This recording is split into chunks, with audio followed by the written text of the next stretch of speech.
Hey, well, Hey, we find ourselves here in episode 8. I kind of think back and I can't believe that it's been 2 months that we've been doing the podcast now. What do you think about that?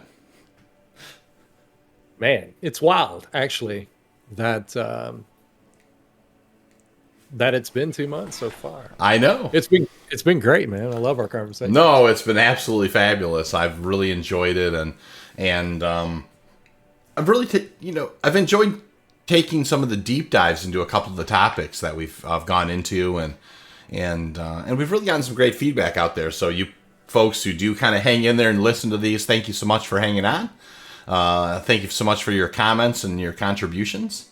It has been a wonderful, wonderful opportunity, and it's just been so much fun. And I think I'm really looking forward to us continuing these and moving forward. Oh, absolutely. I have so much fun uh, us doing these, and which I'll say real quick, you guys make sure that you hit that subscribe button. You hit the thumbs up if you like what you're hearing, and please put something down in the comments below. Even if it's your favorite emoji, just to say, hey, if you don't have a lot to say, just put down your favorite emoji. Just give us a thumbs up or a smiley face or, whatever it is to say, hey, I like what you guys are doing. That helps with our engagement. It does. It does. So, the Star Citizen podcast will also we probably should mention at some point in the near future, and we can't pin down a specific date or time. It will be going to Spotify and iTunes as well. So, if we understand that YouTube isn't necessarily the most kind of natural thought, first thought when it comes to podcasts, but it is going to be headed to some of those other places as well in the future. We'll certainly be letting you know when that happens. Absolutely. We had to kind of get our feet, a little bit in this podcast genre. So, got to start somewhere, guys. Absolutely. So there's a lot going on, but it's so weird, right? We've got kind of this. We're in kind of the malaise, the pre-wipe lull, if you will. What do you think about that, Zo? Well, I know we decided that we were going to do a little summer break until 317.2 hit. So, yeah, absolutely. We're still on the 3.17.2 watch. We were in the PTU last week doing a little mining. Yep. You and I together. Seemed fairly stable that night. We had the mole out. The mole was working fine. But you've been out in the PTU this week, and it's not been that great. Oh, What's yeah. up? No, the PTU was incredibly grumpy last night. I mean, I started the stream, and the stream only ended up going a couple of hours. And, the stream is Quantanium and Coffee. It shouldn't be lost on a lot of the people who kind of followed the content on the channel. And there was no Quantanium to be had. It was only, we had 8 30Ks in a row, in short order. So, it's the one thing I always like to say is a specific PTU patch is in no way indicative of the way that the performance is ultimately going to pan out. But yeah, it was very rocky last night, and I did eventually kind of make it from Arc Corp to Arc L1, and I did make it out to the Air and Halo, and I did scan some rocks, but man, it was definitely one of those situations where there was just a lot of 30Ks, a lot of crashes to desktop that weren't 30Ks too. Straight to desktop? Yeah, kind of a mixed bag, right? And and the one thing I will say is, being kind of a veteran of old 30Ks, and they'd happen. And sometimes back in the day, you might play a couple hours and then 30K, or you might, jump on for 20 minutes and 30K. I mean, if you're a veteran of Star Citizen, you know that happens. I mean, it is what it is. But I will say, when they put in 316, 316 was very stable. 316, 316.1, those patches, I mean, there was, I logged on for weeks at a time and never 30K'd. And would play for hours and hours and hours at a time. So I will... I'm trying to think.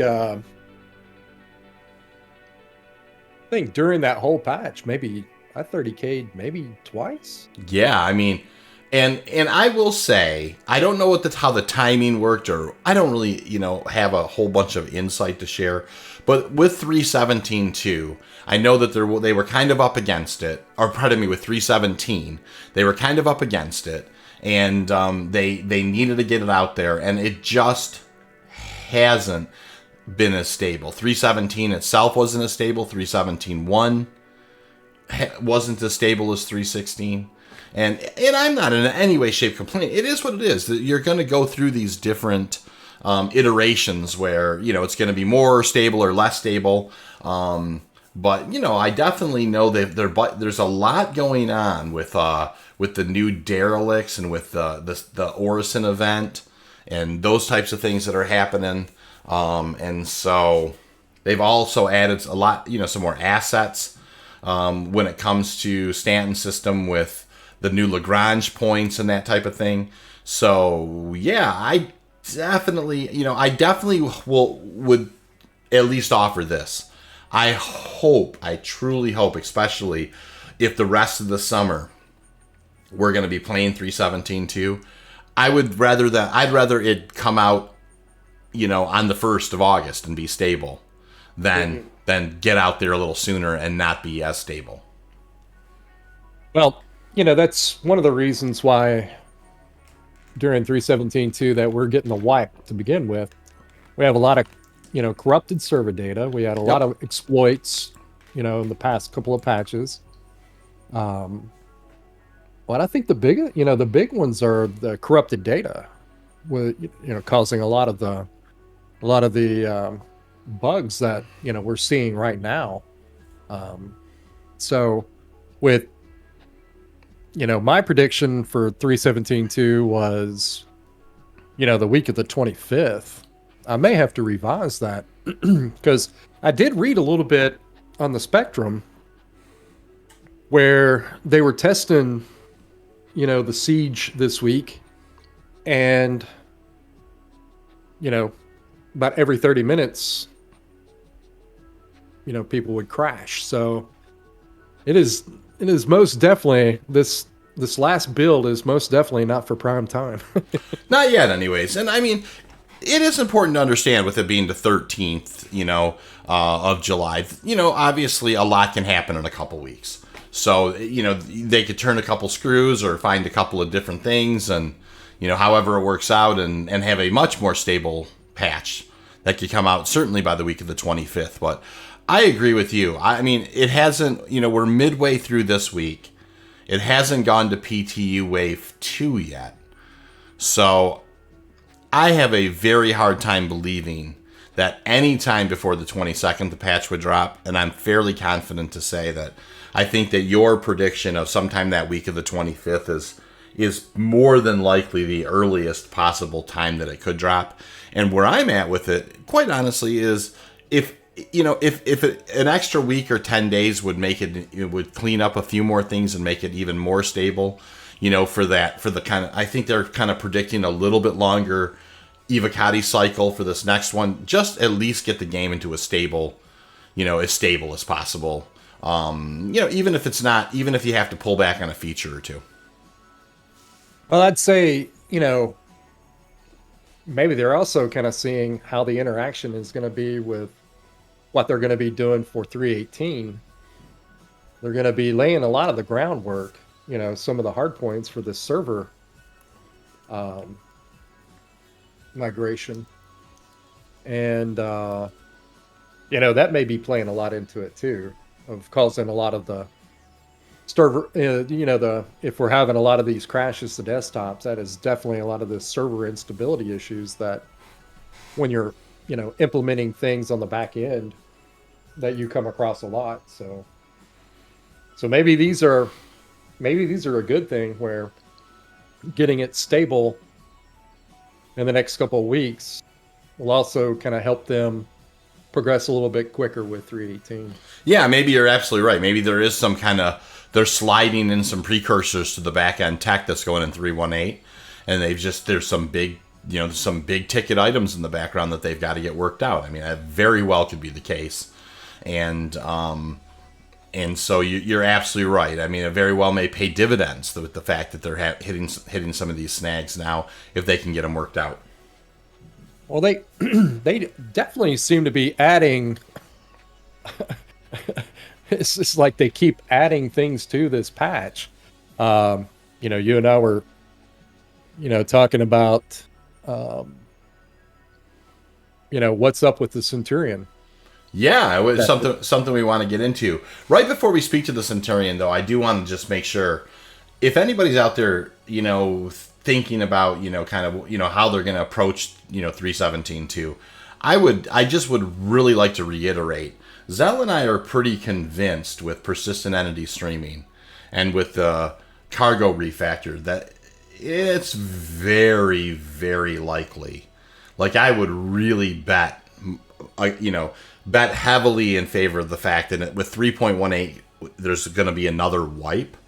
So if you're thinking about, there's nothing wrong with hitting the ground running and doing some grinding, but don't burn yourself out. Really, I prioritize the things that you want to get,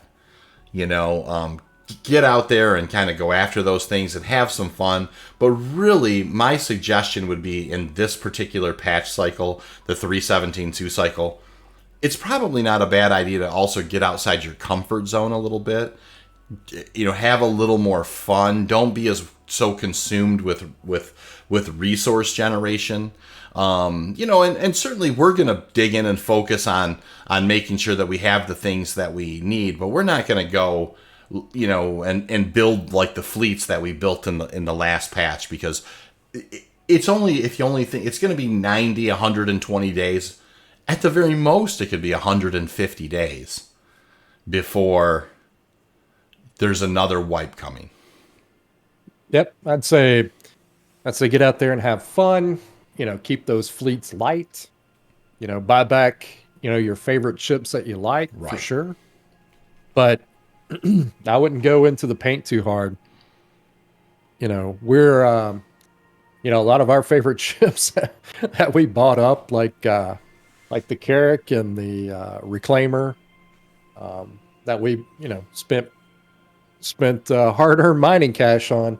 We'll probably let those things slide until, most definitely until 318, when a lot of these new gameplay options are going to come online for us, especially with salvage.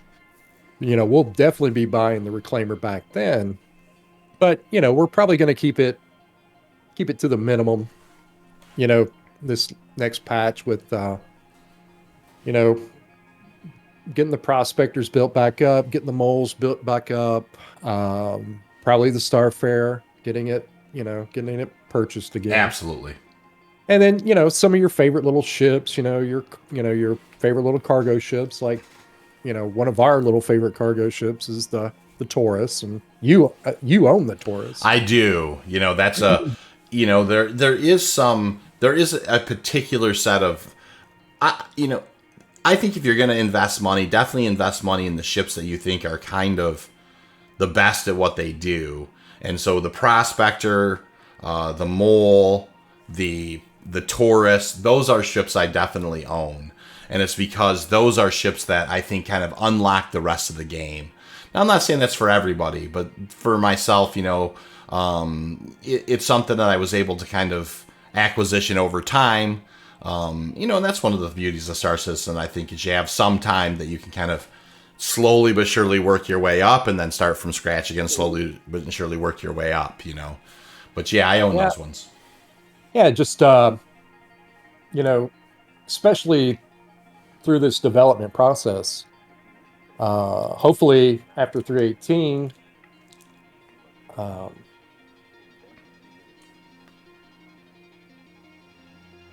it's gonna be hard to say. They talk about not wiping very often, but we know after 318, 4.0 is coming, and so is Pyro.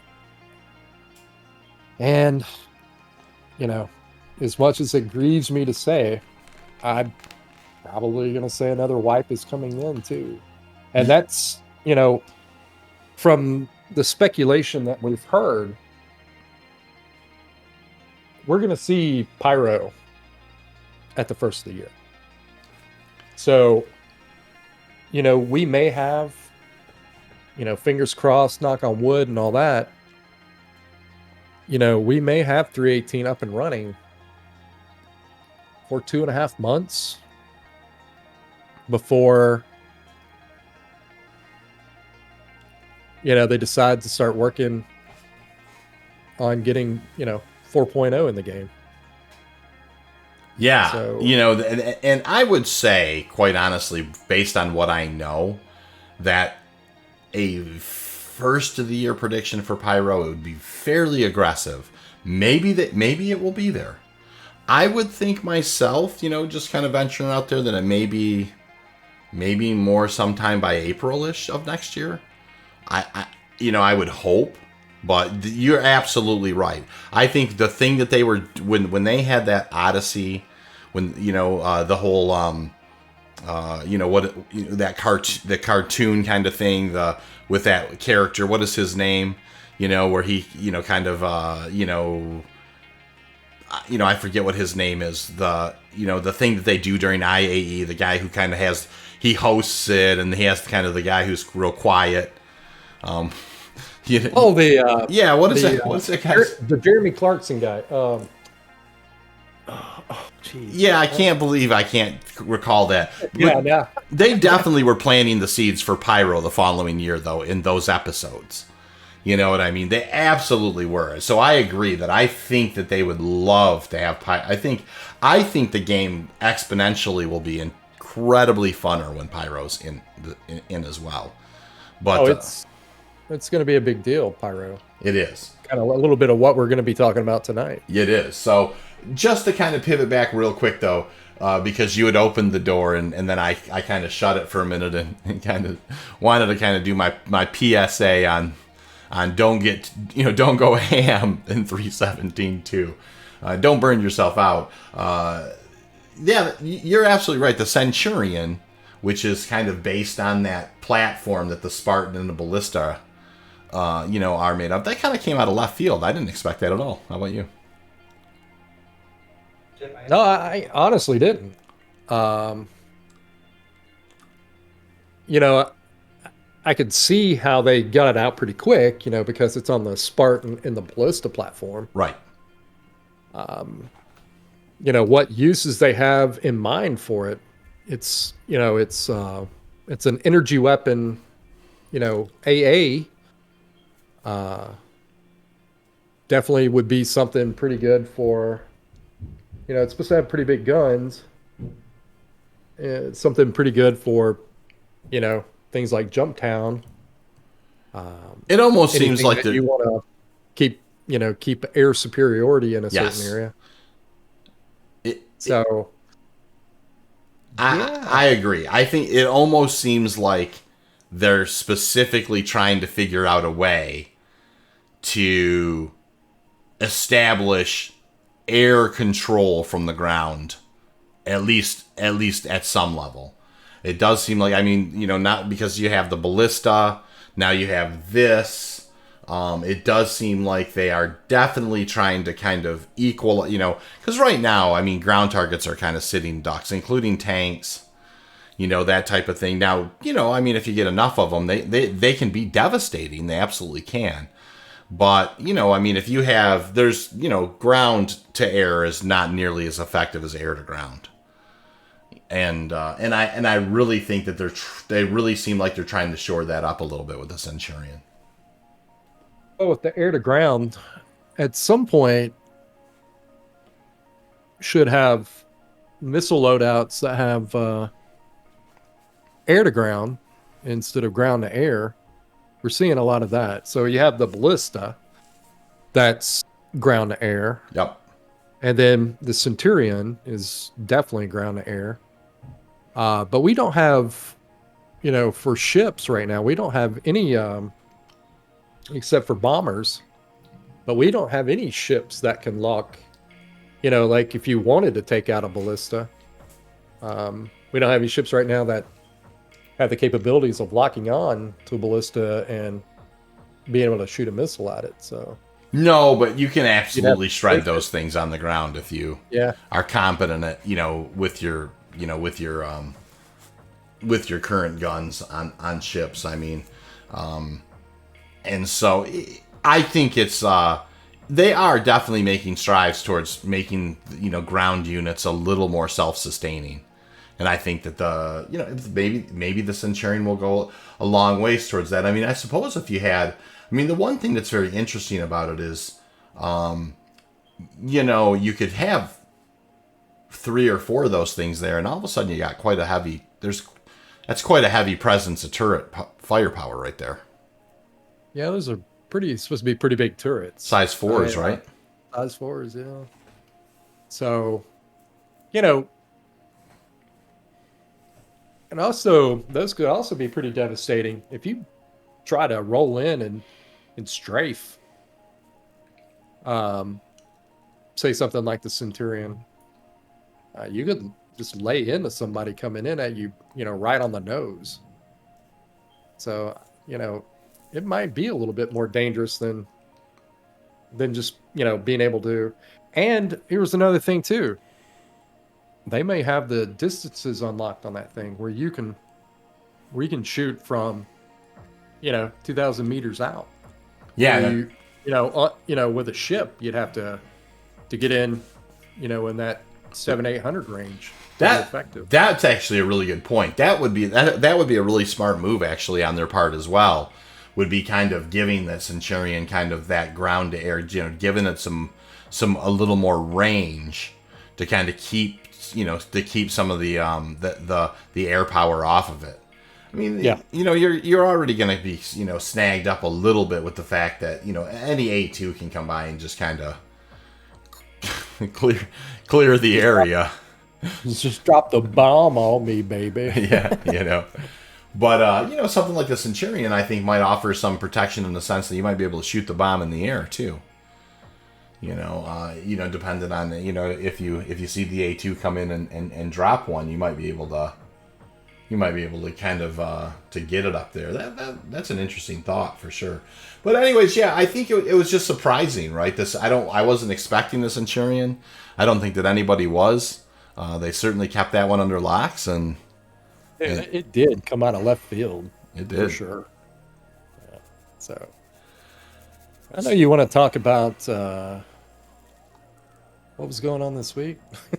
Well, there was the Foundation Festival, right? Foundation Festival, right? Yeah, and I didn't really know. I mean, you actually kind of filled me in on what that is. I didn't really even understand. It sounds like it's kind of an opportunity to kind of lend a hand and get some feedback. And, if all that goes well, then, maybe you and the person you help might end up with a paint and maybe a hat, it sounded like. Yeah, a little beanie. Yeah, it was, it's just getting out and, helping new players to get familiar with, the PU's got quite a little learning curve, and getting out and,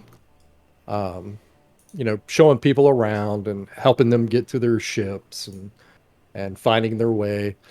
One of the things I found, actually, I was listening to something the other day, and a lot of people were talking about actually getting around the cities and how hard it is to navigate the cities, for your first time.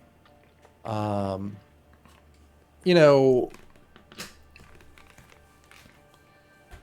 I've been playing off and on for years now, and up until recently, I hadn't played, the iteration where, we had a starter planet to start on, and so like one of my first starter planets that we started on a while back was, say, like Lorville, Right. and you know yeah, it's got a kind of a weird layout, and the trains kind of run funny. but not too dissimilar from any other city that you would go to that that had a subway system that you had to cross platforms and things like that. Right. Um, and I didn't have that big of a deal of finding my way around. Yeah, I mean it was a little strange or whatever, but they have big old maps. Could they be better? Absolutely. Um,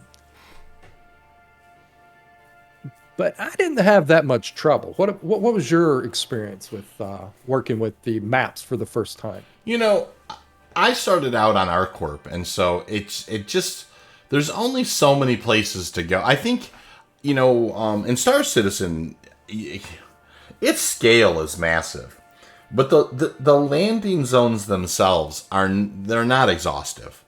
There's only so many different lanes to go down. Hmm. And so, yeah, I mean, I eventually kind of found my way down some alleys that had some dead ends, but there's not a ton of that in ArcCorp. And then, kind of worked my way out. The one place will say, when it comes to Lorville, there's that kind of the internal part of it, you know what I mean, where you kind of between the space station and then maybe where you go to the Habs, Hmm. and then there's Tammany and all that area there. And then, of course, there's the TDD and that area there. There's one time I got way out on the outskirts of, you can take those trams out to the edge of town. And I gave up after an hour riding trams. I couldn't find my way back. I literally just logged off of the game and went back. And, like, it dawned on me, I was like, well, I could just stop doing this and just go back to menus. And when I come back, I'll be in the Habs and I'll know where I'm at. Like, I totally got over my skis. And I was making a video that day. I was making a video about being able to, like, basically an alternative to picking up like your ground vehicles. There are some really cool ground vehicle locations on the outskirts of Lorville if you kind of know how to get to them. But yeah, I actually trammed my way out to them originally, but I could not figure out for the life of me how to tram my way back. And And I quite honestly, very few times I've ever been salty in Star Citizen, but I was pretty salty after about an hour of riding trams around. I was just logged off and well, went back to menus. they're also going to be doing the expansion of Lorville too, so Right. it's gonna get bigger as it goes. Can you know? Could we do the layout a little bit better? Absolutely. Oh, Make it a sure. little bit more intuitive. You know it. Work on the signage. Sure. You know, at least a lot of this is gonna um, they're gonna have to start working on the starter experience for new players. I And I think it has, believe, yeah, it has come into focus for them. yeah, You're right. and I believe one of the things that needs to be, should I'm of two minds on it, right? I don't like a lot of hand holding. I like to find my way. That's just kind of I don't know, the kind of the explorer in me. Sure. When I go to like in real life, when I go to cities, I just go and get lost. Just to find my way around because it's the finding your way that's the fun part. And sometimes you wouldn't find little shops or a restaurant or a bar or something unless you just get out there and wander around. But so I guess that's kind of an individual thing. Should there be a new player experience where in the beginning, uh, depending on your starter zone, wherever you decide to start, should there be these little introductory quests along the way that kind of gives you a waypoint and a marker? I mean, some of the points did get kind of get brought up that right now we got Google Maps on our phone, so 900 years into the future, shouldn't there be like on our Moby Glass? shouldn't you be able to put in a destination and it kind of give you a waypoint Yeah. I mean, along the way? And if you're, wearing the, those Microtech lenses, would it give you, would it give you kind of a hologram waypoint to be able to find your way, that type of thing, where you can, it shows you how to get around, you do the little missions and it shows you how to get around to the city. Then it, the next mission, you say you do like 4 or 5 of those. And you also got to think this is going to be kind of into the future as well, where, these cities are going to be a little bit bigger than they are right now. So, finding your way around, doing, some, maybe some delivery missions where you have to, go find these people in the TDD or the, or, something that kind of leads you by the different shop areas or something where you kind of get an understanding of, what's going on in the city. And then, then you start doing like space delivery missions where it shows you how to get to your terminals to be able to, the ASOPs to be able to pull your ship up and kind of do your, kind of some of the space tutorials where, being able to get in your ship and know how to call, ATC to open up the doors, being able to set destinations on your Mobiglass. Say, hey, we're going from, say, Lorville to, Crusader to do a delivery mission. So it shows you how to set that up on your Mobiglass to set, waypoints and destinations and that type of thing. That's the way I kind of see, kind of the new player experience going, along with, maybe straighten out some of the, signage issues and let people know that, those signs actually serve a purpose. They have a function that, when you want to find your way around, just, look up and see what it says instead of, I think games have got to the point where they've put you on rails so often. I think people just have gotten used to that and they don't want to actually, find this stuff out on their own. They're, they just want to, hey, just tell me which way to go. And, it's just that, give me the information now type thing instead of me figuring it out, I guess. I 100% agree. I think that, I absolutely want Star Citizen to be a giant sandbox like Stanton system is, but with all the systems. And, for you to be able to just kind of go out there and get lost.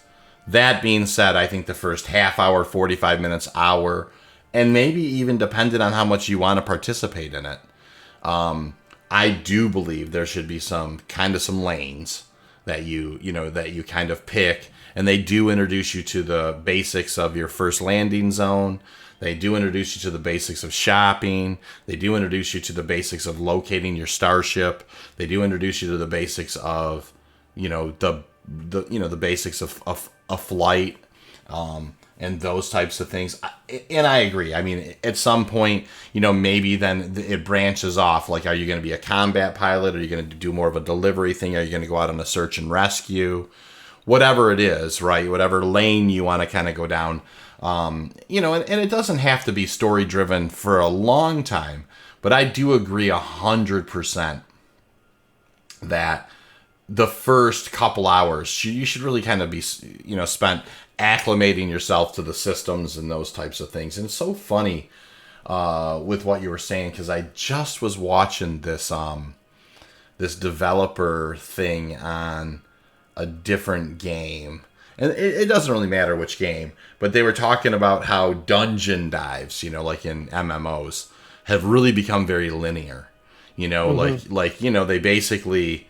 even though it's a dungeon dive, it's on a rail. It's basically a fairly straight shot with And this particular game is talking about like how what they want to do is they really want to have some like some kind of some secret places. Like if you happen to find some little talisman and you happen to like be looking at this wall, it's like, oh, this thing would fit in here, and they don't want the information published. Or you might be able to either eventually you can fly, or eventually you can climb, or a different skill set, or maybe you can hold your breath long enough to swim and get to these other places that are just not, it's not published. It's not something that's, it's not on a rail. So they're talking about kind of having these huge like dungeon areas that are, not necessarily super linear, and I think that Star Citizen can actually achieve both. I definitely think you can have a very linear experience as you're getting acclimated to the game, and eventually get turned loose to the sandbox and off you go.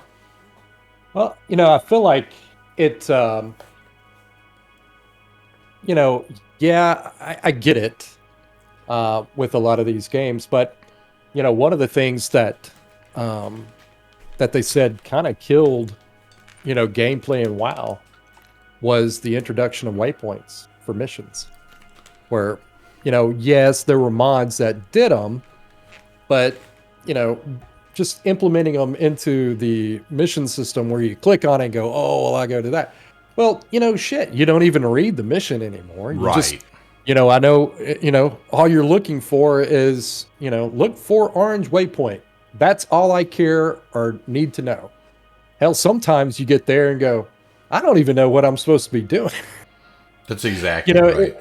Until you see you happen to,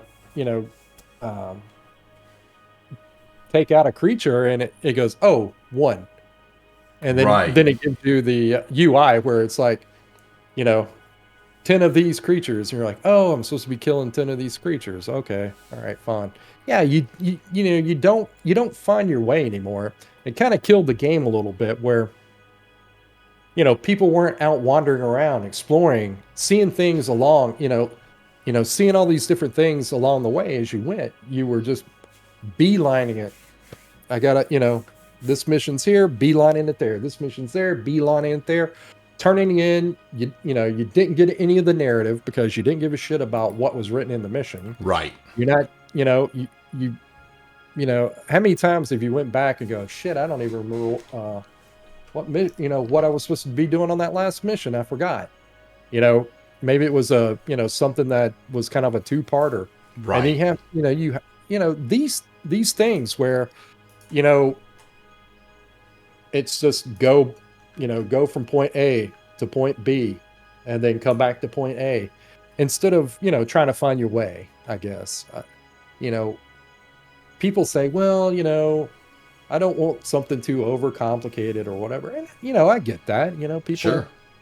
People don't have a lot of time, when they're, trying to deal with your games. But then again, with something like Star Citizen and, I'm not trying to say, for anybody out there that's listening, I'm not saying that,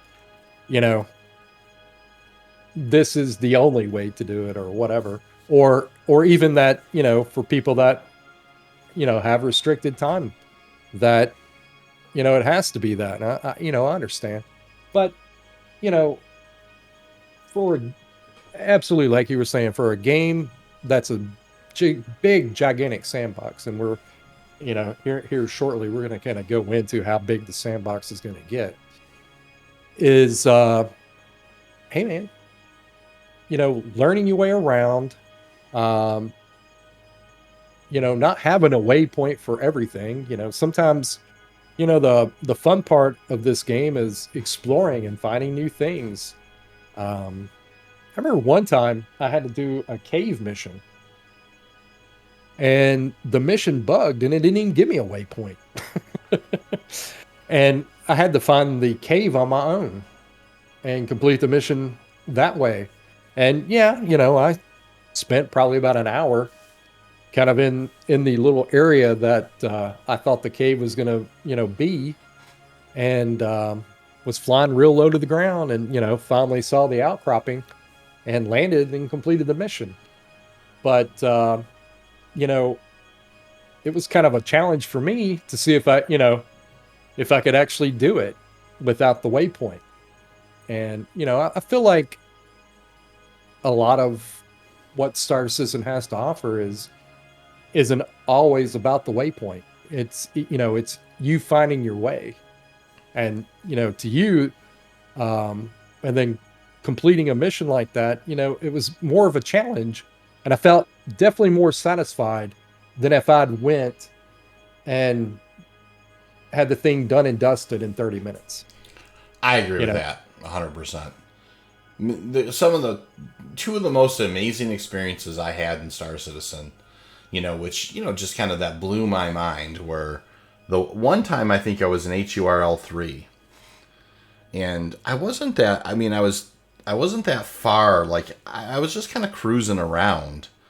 There's asteroids there to mine, but I came across a caterpillar derelict, like just in a black vault. I have no idea to this day, like, why it was there. Like, if it was a mission point and that just kind of somebody didn't, whatever the case may be.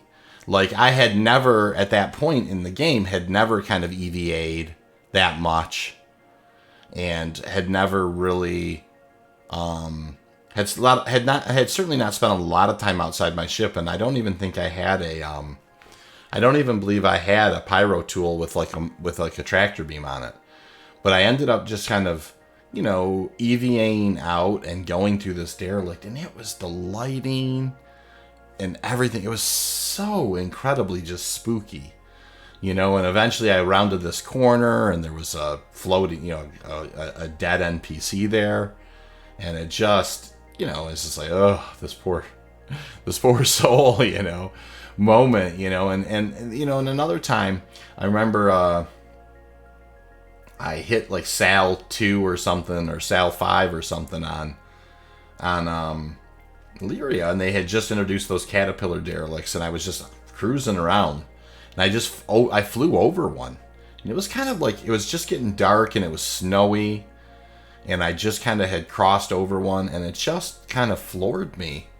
Like, I turned around, and I actually didn't end up going down to that one. I kind of hovered above it in my prospector for a good 5 minutes, thinking to myself, I only had a hand, sidearm and a couple of clips, so I didn't have a whole lot of like equipment.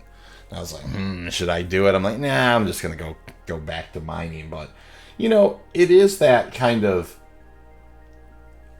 I think at some point, Star Citizen's just going to be filled with this type of stuff. And whether or not it's procedurally generated or there are these just specific things, I hope that not every single point of interest has a waypoint.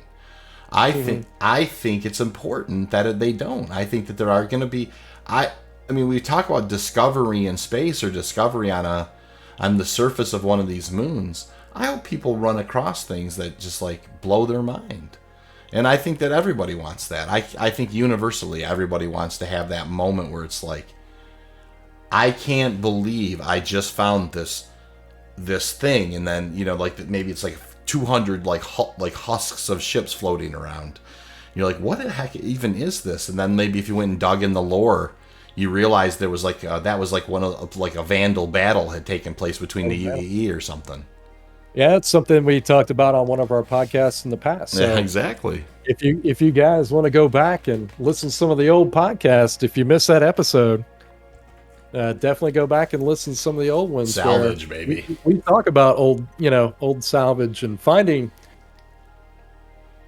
these old wrecks, and seeing if we can bring them back to life. That's something that we thought was just would be fantastic. That there are only some ships that are available in the game, and you have to find them out there, like a Bengal, or like a derelict Bengal, where we have to patch it up and put new components in it and maybe get it back. That's the only way of getting your hands on one, or like an old Vandal ship, like you were saying, a big battle that took place that that happened so long ago people had forgotten about it, and you go out there and find the big, king ships, and tow those things back to see if you can put those things back together, and have a big king ship, that type of thing. Oh, what an amazing thought. These things that are going to be out there, that don't that you just run across just by being out exploring. We talked about being out in the Carrack and maybe the Odyssey, and with these big scan arrays that you'll be able to find all this hidden stuff out in the black, Right. on the outskirts of these systems. And those are the things that are going to be fun, instead of just chasing a waypoint. And like I said, this is not this isn't against anybody. That I know everybody's time is valuable. Absolutely. And we all play the game at our own pace and the way we want to play it. And that's the beauty of Star Citizen, is that you can play this game however you want to play it. It gives you the ability to play this however you want to play it. It's so it's going to be so expansive and so big that you'll be able to get a lot of different things out of this game if you just get in there and just find stuff. One of the things also too, when you're talking about things to do before the patch or things to do after the patch, and we talked a little bit about how to get how to get started and hit the ground running, and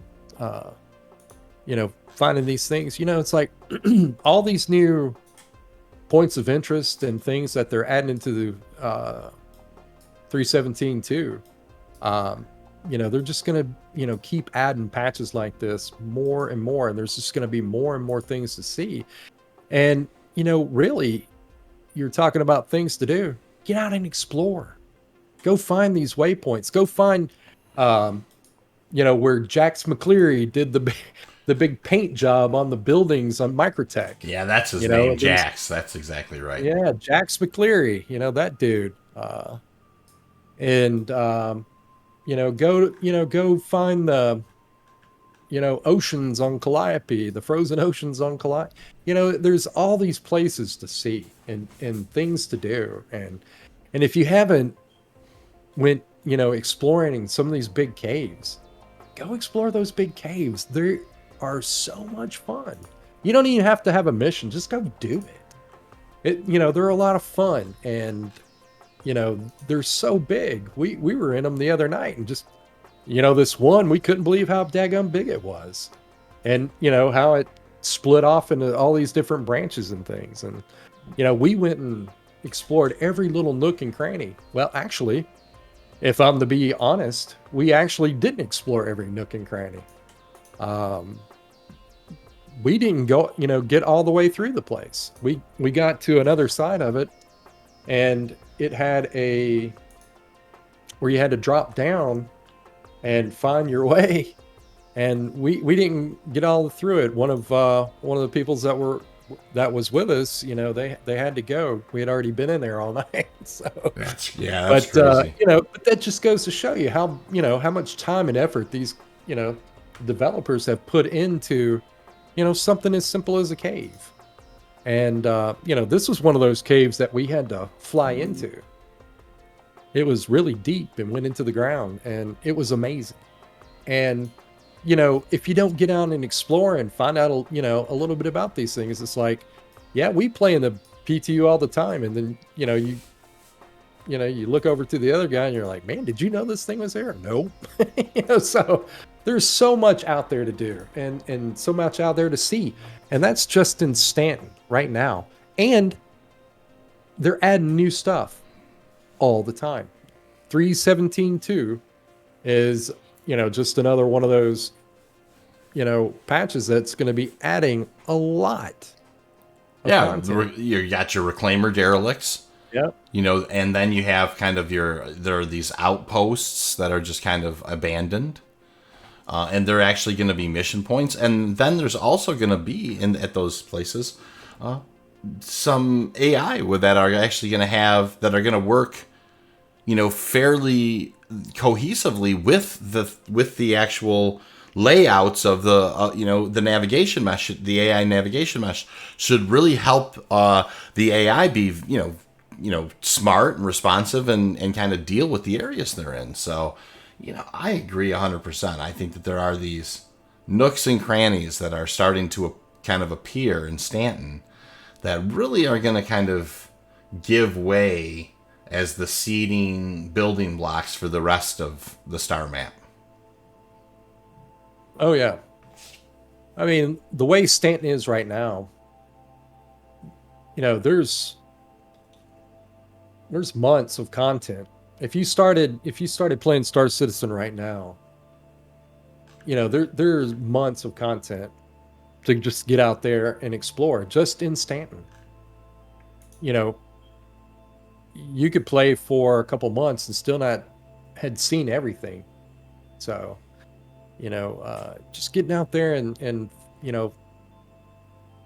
looking around, just get on one of those moons, get on Daymar, just fly around the surface and just look at stuff, or go to one of the ASOP terminals at one of these research facilities and pull up a Cyclone or one of your quad bikes and just bike across the planet and see all the different things that you can see. It's they've done such a good job of making all these planets and moons, even certain areas, so diverse. I mean, you and I see that all the time, even on Lyria. As much as we've treaded Lyria, we see shit all the time that was like, holy crap, I didn't know that there was, these geothermal vents right here. Yeah. Or whatever. Yes, exactly. And, I mean, we say that stuff to each other all the time. We could be out there and like, dude, did you know that there was this weird rock formation over here? Or whatever. Yeah, no, I remember being on Walla one time and I was like looking at the rocks, and I'm just like, all of a sudden I'm like, hey, why do these rocks have these green crystals on them? Like that, like things do. There are differences in the different biomes. It's not everything looks static or the same. You're absolutely right. I mean, it is incredibly diverse, and we're at the very fledgling stage of that.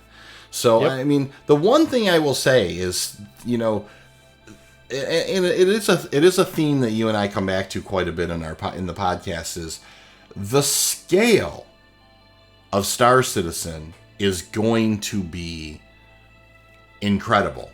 Stanton alone, you can spend a very, very long time in, visiting all of the different moons on all of the different planets.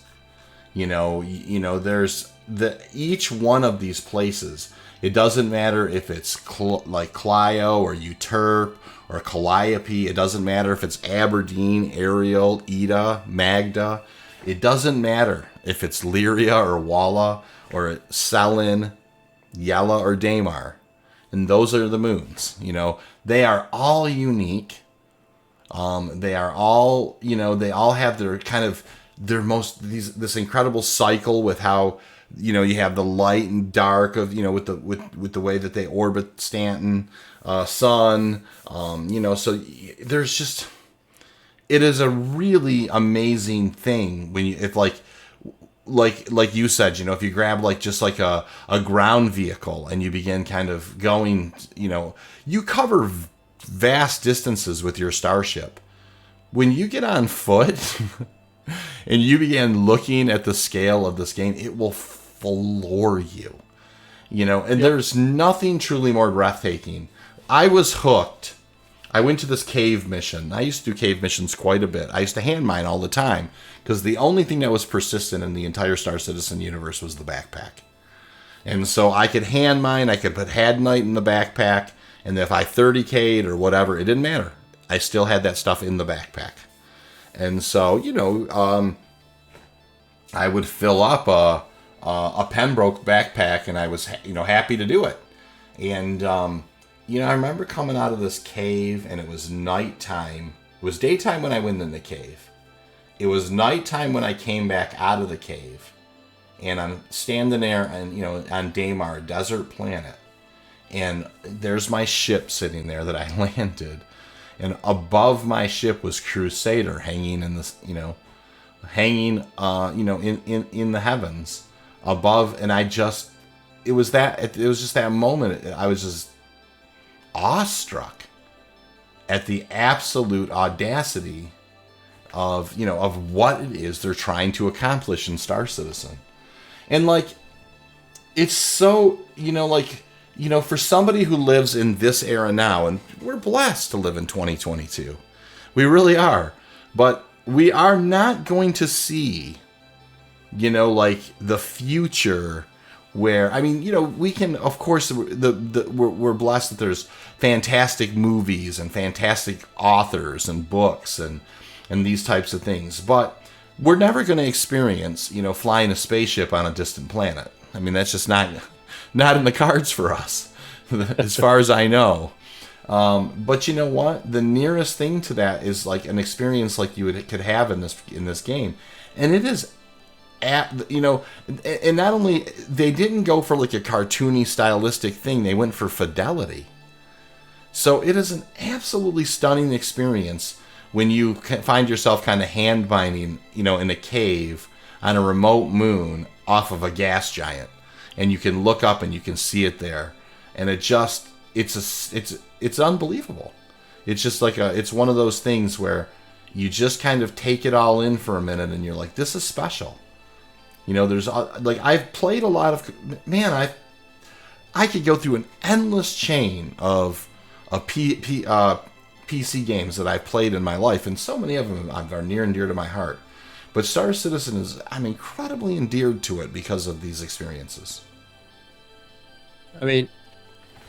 Still, to this day, you have those moments where you could just be doing, just something arbitrary and, look over and see this view. It's like, my screenshot folder is got so many screenshots in it because, to this day, I'll go, wow, that's pretty freaking cool. And I hit that screenshot button. And just, even now. So, still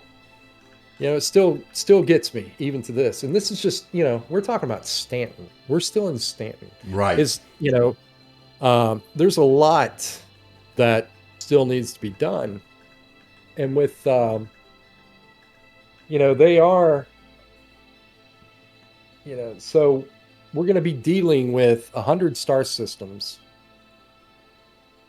That's what they said, 100 star systems. And that's what we're working on. And is there a big task ahead of them? Last I saw, they said they're going to be launching the game with 5 to 10 systems. And that's the last I read. And I need to go back to see if they've, because when this was fed, the last article I read was, it's been 3-4 years ago. So we know that the planetary team, the guys from Montreal, have kind of, with their, these planetary tools that they've developed in the past year or two, has completely kind of changed the game. Them putting those derelicts out so quick, on those, surface locations that we've seen the Montreal team working on, and building that bridge tool. And so a lot of these, other tools that they have in game, can play together nice. So it's kind of sped up their workflow. And they say that, they'll be able to get these planets knocked out, really quick. There is some procedural generation with a lot of these. And, maybe there are going to be some hand assets that they kind of place um, on these big points of interest in some of these planetary bodies. But um, once they get the workflow rolling, it's how fast can they build these systems out. So we're in Stanton now, and the next one we're going to see is Pyro. So that kind of goes into a little bit of what we're going to be talking about tonight, is that there are 3 jump points in Stanton right now. Yes, there are. So we know the next one. We know the next system is going to be Pyro, and then after Pyro is going to be Nyx. Now, I find that a little weird, I guess. Wouldn't you, as in Terra being kind of the center of most things in the Star Citizen universe right now, besides Sol, like Earth in the Sol system, wouldn't the next big thing that you would kind of dig your teeth into to be Terra, and instead of Nyx? Or Now, when you say Terra, do you mean Sol or do you mean Terra? I mean Terra, the system Terra. Oh, interesting. So, because Terra it's really one of those things that has, it's its big deal is that it's kind of the center of of um, of the economy for Star Citizen right now. That's where all the manufacturers and things like that. That's where their headquarters is. So, my thing was, well, I wonder if Terra would have been the next jumping off point to get it built out, or what plans that they have. Um, Terra has 6 jump points. I mean, yep. And so it just seems to have access to a lot of places. And so it's interesting. I wonder if there is. It's a great question that I wonder if there's something to do with. There's 7 jump points. Oh, maybe there is more than I counted 6, but it definitely. Yep, 7 jump points. There's one that's kind of way out from the orbiting bodies that go to Tyak. So the one thing I do wonder is, like, the most critical eye, I think, will be played on the Earth-like planets, right? And Terra is definitely supposed to be this the jewel of the jungle, like, you know what I mean, or whatever, this untouched Earth. You're exactly right, this jewel. So I wonder if maybe they feel like they need a little more capability to kind of pull off the fidelity of that particular. It's very interesting because we definitely understand that Stanton is kind of like this precursor, like they're building out, like they're using it as a template, of how systems should be built. And they're going to probably, and you could certainly see why Pyro, maybe, number one, it's, a bit of lawlessness, which is never a bad thing. But it's also kind of like a fire. There's a lot of other things going on. There are these, kind of, the sun kind of has these pulses that it gives off every so often. And there's probably some kind of things like that the tech that they want to get after. But you're absolutely right. I guess it is interesting that it wasn't Terra or something along those lines, that it was Nyx. And I wonder if it's maybe a little easier for them to, for these fledgling ones to do them when they're a little more sparse or Spartan. Yeah, kind of get. It's one of those things. You're absolutely right. maybe some of the things that, because Terra's supposed to be pretty big. It's bigger than Earth. Right. Oh, yes. And Much bigger. it's supposed to be really, really temperate. Has a lot of different unique, biomes. So, maybe they're really wanting to get that right. And, the city is, from what they said, is going to be really big and really pretty. So, maybe one of these, them building out a few other systems to be able to, work on the quote unquote ground, the crown jewel of the star systems. So have they announced? I know we've talked about Pyro being second. I know that we want to talk a little more about Pyro. We want to talk about the larger star map in general. And so I understand Nyx is the, but have they said beyond Pyro and Nyx what's after that? Yes. What was it? Odin is the next one. Oh, Odin. And beyond that, I'm not sure. That's something that, hopefully they'll talk a little bit more about this year with a lot of the new planetary tech. At the end of the year, maybe they'll talk about it as well. So, Yeah, we know that the Odin system is weird. What's the coil about? I mean, look at that.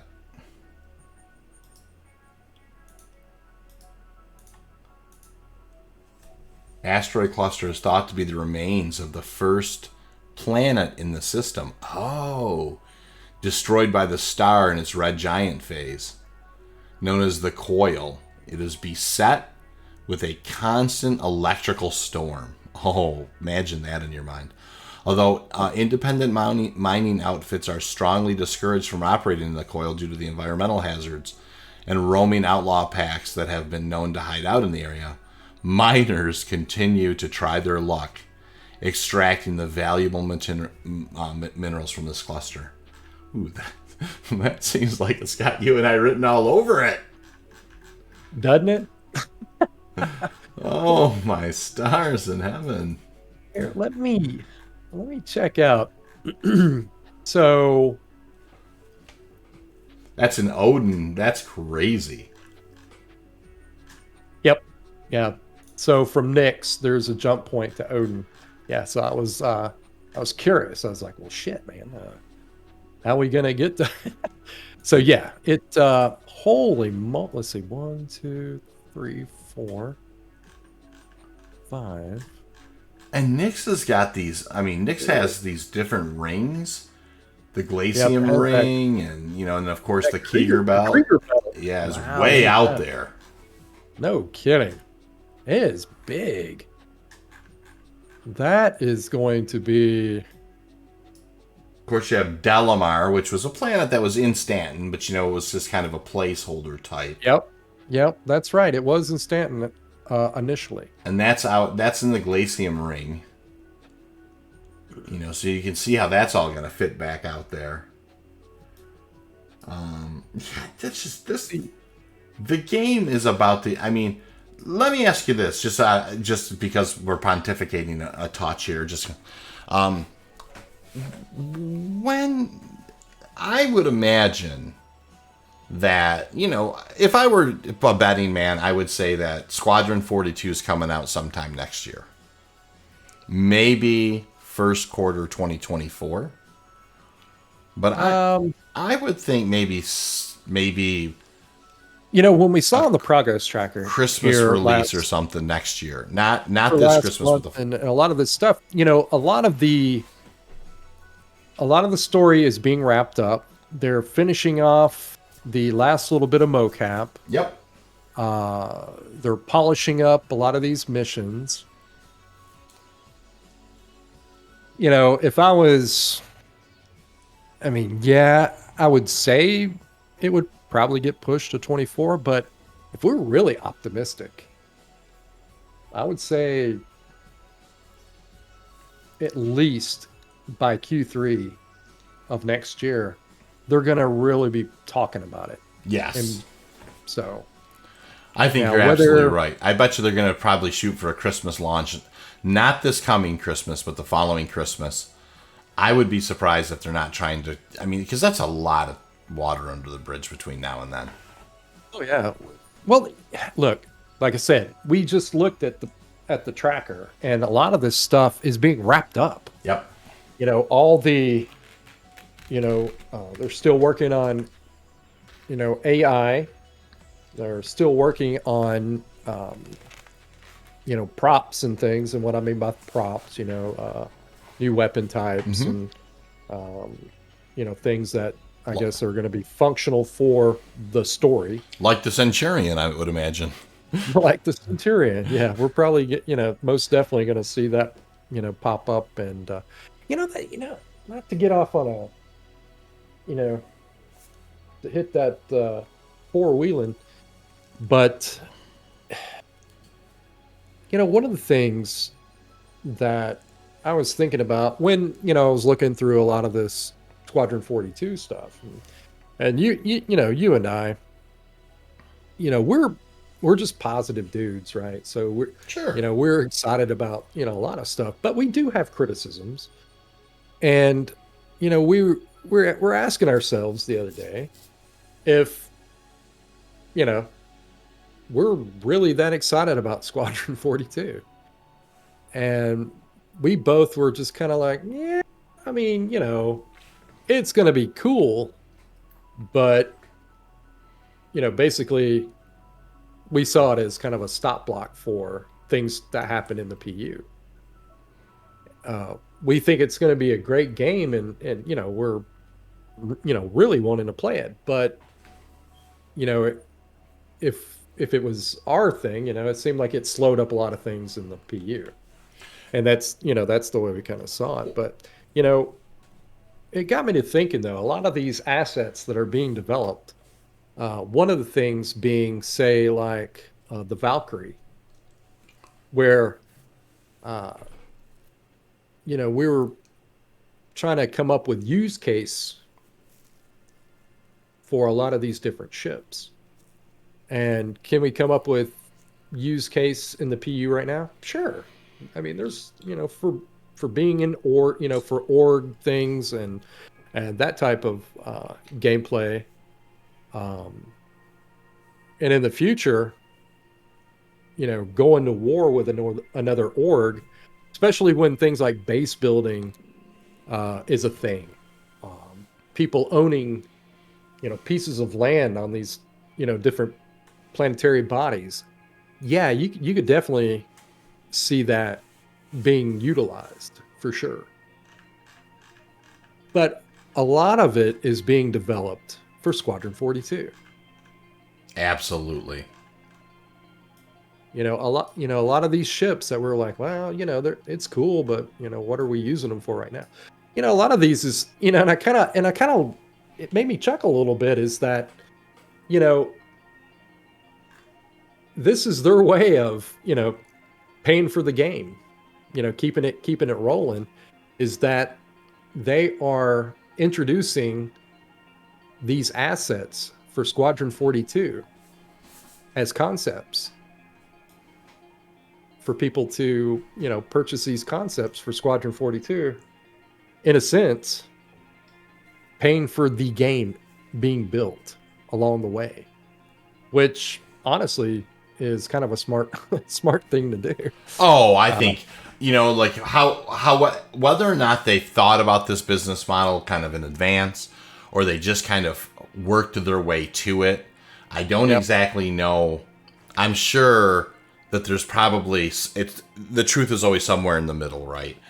But at some point they must have realized that the kind of selling ships and selling concepts and selling ideas was going to be the thing that was going to provide them with the funding, in order to pull this off. And so I mean, Squadron 42 to me, I'm excited to play it. I mean, I loved all of the Wing Commander games. And I do. And I also do think that the PU, which is, quite honestly, by far, Squadron 42 is going to have a beginning and an end, right? It's absolutely going to have a beginning and an end. There's going to be a story arc. Now, I'm not saying there might not be additional chapters later, but there's going to be a story arc. You're going to start, you're going to do these missions. There's going to be, potentially this huge epic thing at the end, and you're gonna win Squadron 42. And then, of course, they're gonna, move on to the PU, or and just kind of work on chapters, maybe for Squadron 42. The one thing I will say, is if they would have only built the PU and not Squadron 42, we may have never gotten certain level of polish that we need.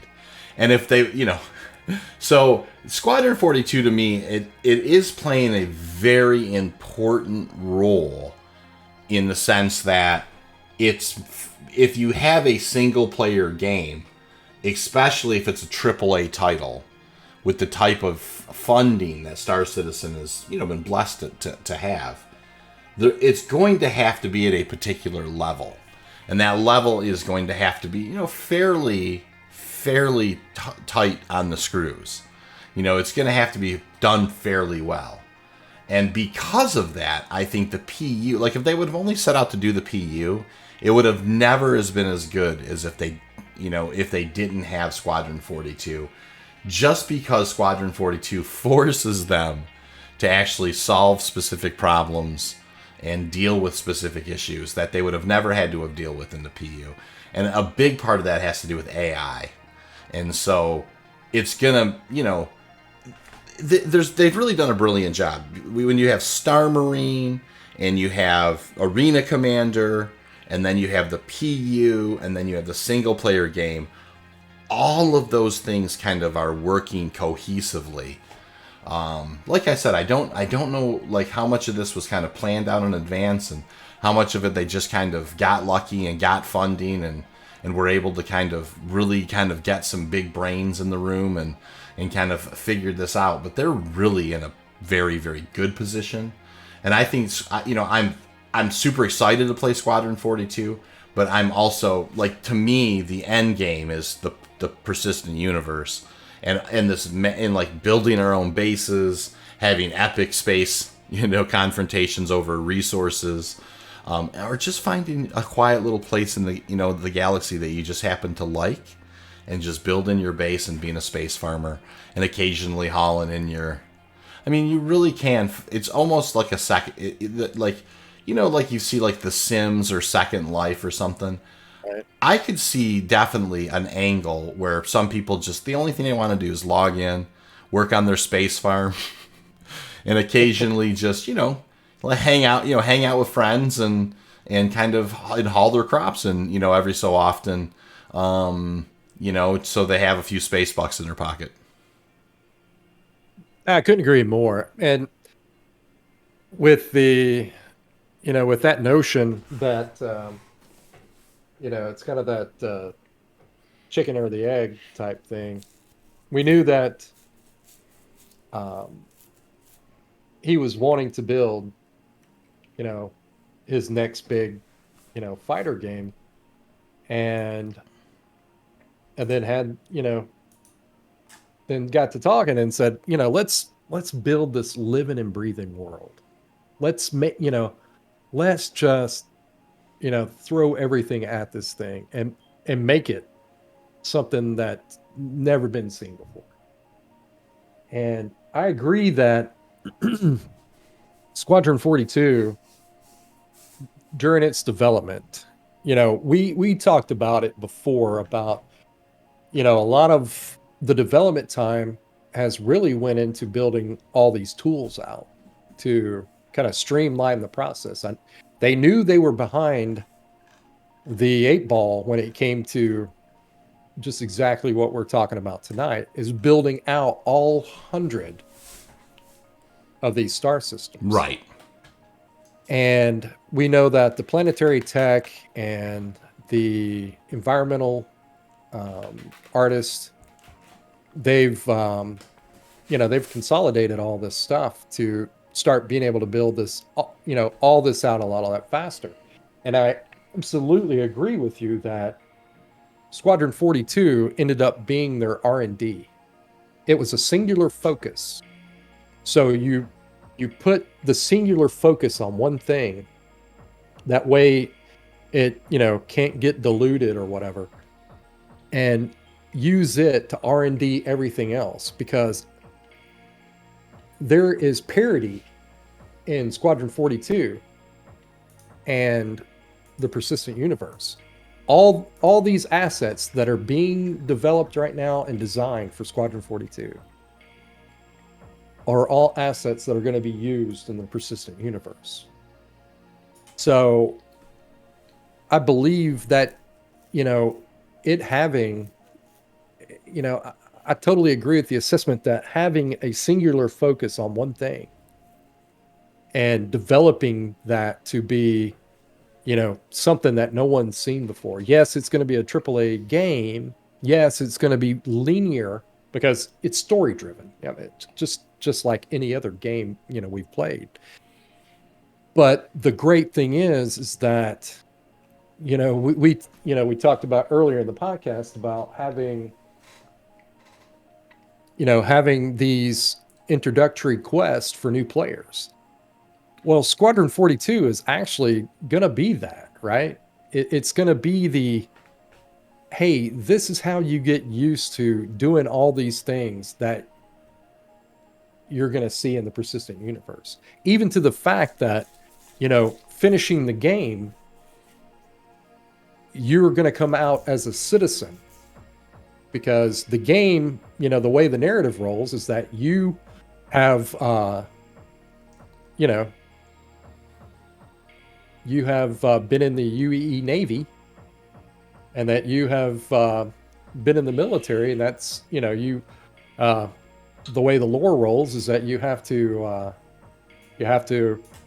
perform in the military before you become a citizen. So when you come out of the game, you're going to get all these perks for the PU, which, that's going to be pretty wild. So, you'll have, I wonder, how much swag or, all the different cool little things that you're going to get after you complete the game and then, go into the persistent universe. But, I as much as that, we talk about how the PU is, or how the Squadron 42 has slowed up, the process for the PU. Every time that they start, once they've figured out the tech and they implement it into Squadron 42, it usually gets released into the PU. So we've been kind of, drip fed a little bit along the way. But, if things that we've seen from the progress tracker lately, that a lot of this stuff is getting wrapped up, from now till, Q3 or Q4 of next year. Yeah, it's a possibility they can have it polished up in a year. If they're done with the narrative stuff, if they're done with the mocap stuff, and getting the AI squared away and the polish on the game, I'd say, another year and some change, it'll definitely be out. I couldn't see it going unless, something truly, something completely goes wrong, catastrophic. If we have, something that, some sort of server issue, then I don't see Squadron 42 not being out within the next year. I would be hard pressed to see it going much further into, Q2 of 24. I mean, that's a long time, man. I don't know. Yeah. Well, I think if I were to guess, I would venture to guess that it's going to be somewhere between not this Thanksgiving to Christmas, but the next year Thanksgiving to Christmas is going to be. It's probably going to be released. If not, then we're absolutely going to have a hard and firm date that they plan on releasing it, by then, so I have you're absolutely right. They're wrapping up a lot of that stuff. It seems to me like I don't know that they're necessarily biting off. It seems like they're trying to finish the project now, right? They're not trying to we don't hear about new pieces or parts. As a matter of fact, a lot of this stuff is, quite honestly, they've been working on this game for a long time. So a lot of it is in pretty good shape. I know that there are times when they've had to take existing mocap or existing things and port it into, say, a new systems and those types of things. And I'm sure there were reshoots and other things that needed to occur. But they are talking about kind of, some of the finishing touches, and probably some of the biggest challenges, right, are some of the AI things, making sure that, it's one of the things I will certainly say is, I think, for whatever reason, I think that they're going to be feeling the pressure to make sure that they release a single player experience that's pretty good. Not to say that you can't have bugs in it, but the type of bugs that we see routinely in the persistent universe in this alpha right now, I would not expect to have that type of thing in a released Squadron 42. I would expect that many of those issues are ramped, are just kind of flattened out, you know what I mean? So let me ask you this.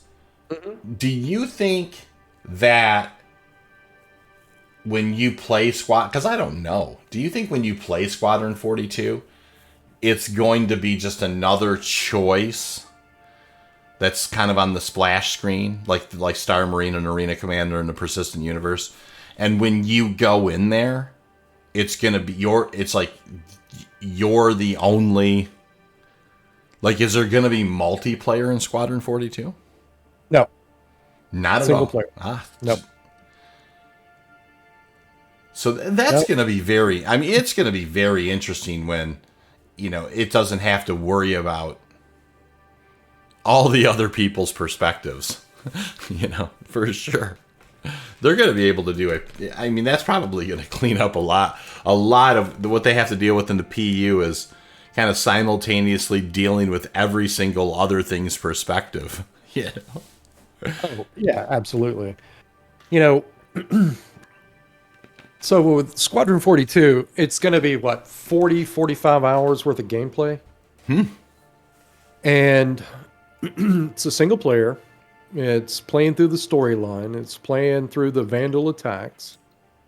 We're going to, probably get a lot of backstory on the Vandal. We're going to see, a lot about... we're really going to learn a lot about the Vandal. This is definitely a really good ramping up because, these are things we don't, I'm pretty sure they're holding their cards pretty close to the chest on a lot of these reveals. Some of those gameplay slices that they put out, a couple of years ago, looked really great even back then, and we know that a lot of these things have changed. The character, fidelity is increasing now. That was one of the things that, that they were working on was getting everything to look great, right. The character design and, making, even with local motion where, walking and, all everything looking very realistic, very lifelike. NPCs, you're not getting those NPCs that just kind of are dooping around. They're Right. going to look, very realistic, and that's what they're really probably putting a lot of effort in right now. Like I said, they're wrapping a lot of that stuff up, but getting that polish and getting to be perfect and being one of those games that no one's ever played before. I mean, these games that we really kind of get into, like a Mass Effect, or any of the BioWare games, or the Fallout, all these really big story-driven games. That this is going to be one of those type of games, and we're going to learn a lot about all these things that we haven't really found out about, especially with a lot of the narrative stuff and with a lot of the aliens as well. We may find out that during the playthrough, they're going to be releasing a lot of this information, a lot of these Easter eggs that are going to be popping up for things in the, persistent universe. These are things that we're going to be finding out by playing through Squadron 42.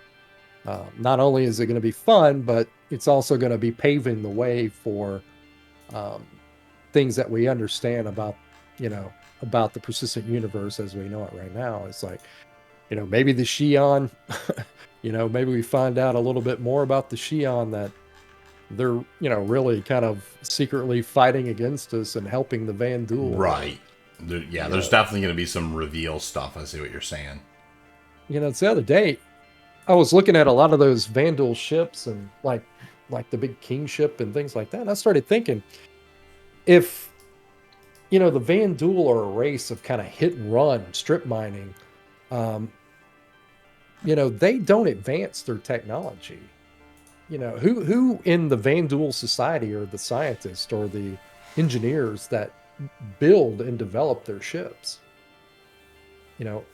That type of race that is very clannish, very warlike. That's their technology is really based on warfare. Yes. So how developed are they as a race? When did they become starfaring? Was there another race that kind of helped them along, that got them out into the stars? How did they develop their technology? Usually, those type of races, don't have the most advanced tech or whatever. It's all, everything that they develop is, in the pursuit of war. So that was one of the things is, hey, did they actually design those big giant ships? Did they have those, if they're constantly on the move, where are their shipyards? Who's their shipwrights? Who builds this shit? Right. Do they have the technology to build something like a King ship? A lot of these things I started thinking about. So, maybe we do find out that they were kind of maybe back engineering some tech that when they did a hit and run of another system, they wiped out another civilization and kind of stole their tech or something. That a lot of this stuff's going to be pretty interesting to find out. Oh yeah, I never really thought about that. It very well could be that they earned a lot of their technology just through war. That's an interesting thought, and I would imagine Squadron 42 is going to be steeped in lore. You're absolutely right about that. I think it's going to, and I also really agree with you in the sense that, that how we talk about the PU having kind of that new player experience. Well, nothing's going to give you the new player experience quite kind of like a single player game, so, you're really going to kind of, at least have your feet as far as flying goes, after you go through Squadron 42, that's for sure. So Well, yeah, it's gonna be very interesting. I mean, I think as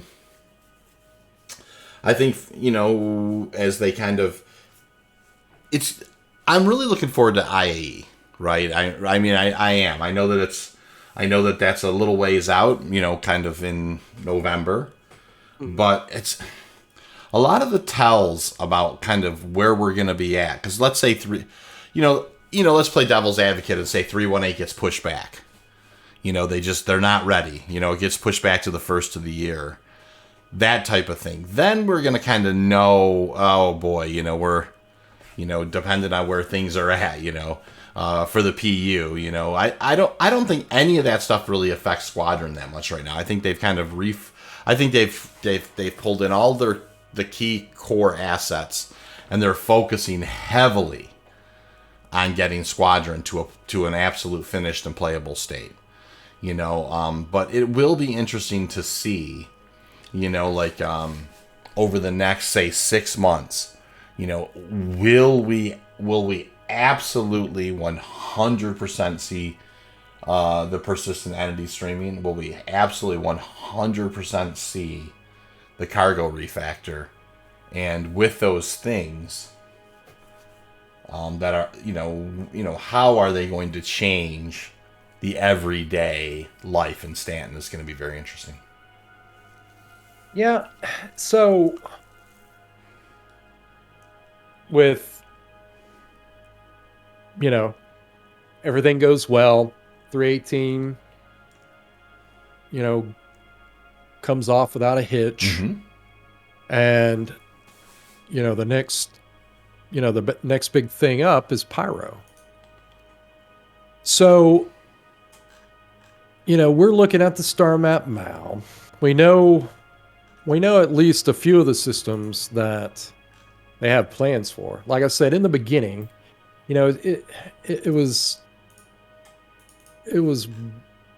I know that they may be waiting on something like the Terra system until they get really ready. We're right now, until Squadron gets done and dusted, we're kind of working on with a skeleton crew. Yes. So with things like Terra, Sol, some of these, bigger populated systems with a lot of planets, maybe they have those scheduled for when Squadron gets, put in the can. Then they can start going ham on building out places like Terra or Sol that has Earth. So, when we go see these places that we're awed and wowed by them, we land on Terra and it's just beautiful. City is huge, bigger than any city that we've seen. Right. And are able to, explore the whole city. You could spend hours and hours and hours in the cityscape. And then you can go outside the planet and visit all these diverse biomes. And, it's like Earth, where they have a lot of ocean as well, or they're going to have, one of those situations where they have, these facilities in the oceans where you can take your ship down into those facilities and that type of thing. And, it's, the way I see it in my mind, it would be amazing. But we're looking, in the next, by the end of the year, us going to Pyro.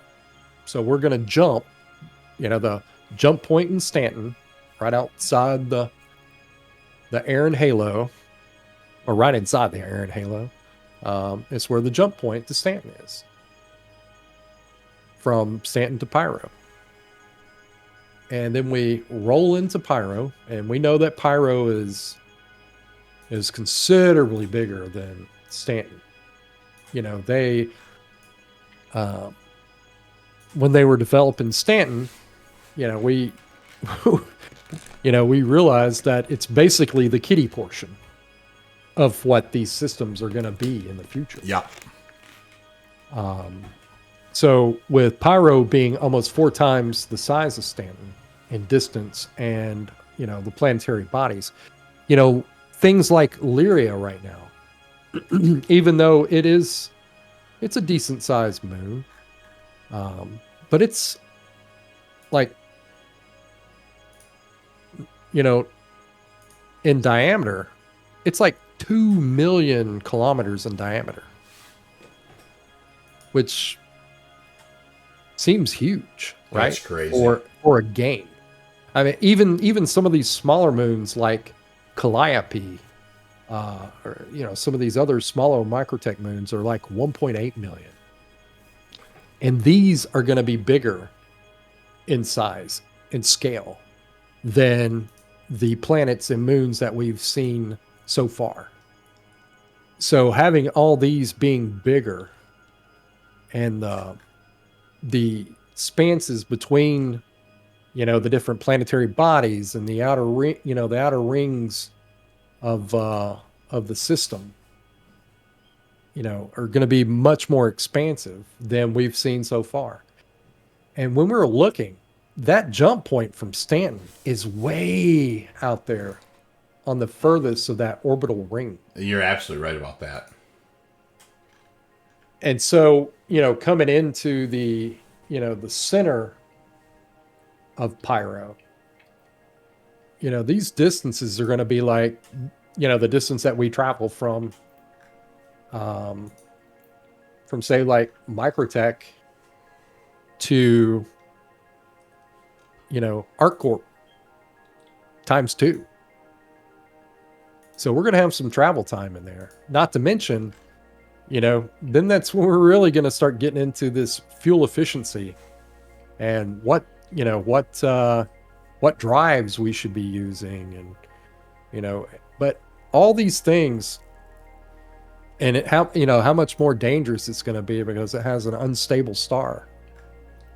Yeah, those solar flares are going to be real, and I mean, and there's some other like just kind of natural things, like just really quickly. I don't want to get you off point, but like for instance, on Pyro 5, there's Pharaoh, which is Pharaoh has, they're saying, like these earthquakes that cause spectacular waves in its lava oceans.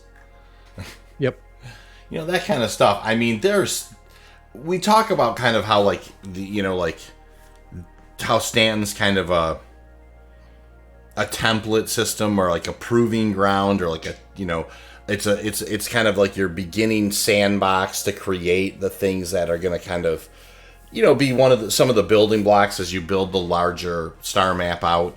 Pyro's got that as well. I mean, there's a lot of there are going to be a lot of worlds out there that have kind of burnt, that I have that are going to be violent, burned out husks of and it's interesting. I mean, one of the things, kind of diving into Pyro just to and not to get down the rabbit hole too far, but I think it kind of is as a mining org. We think hey, we're gonna head to Pyro and we're gonna do a lot of mining.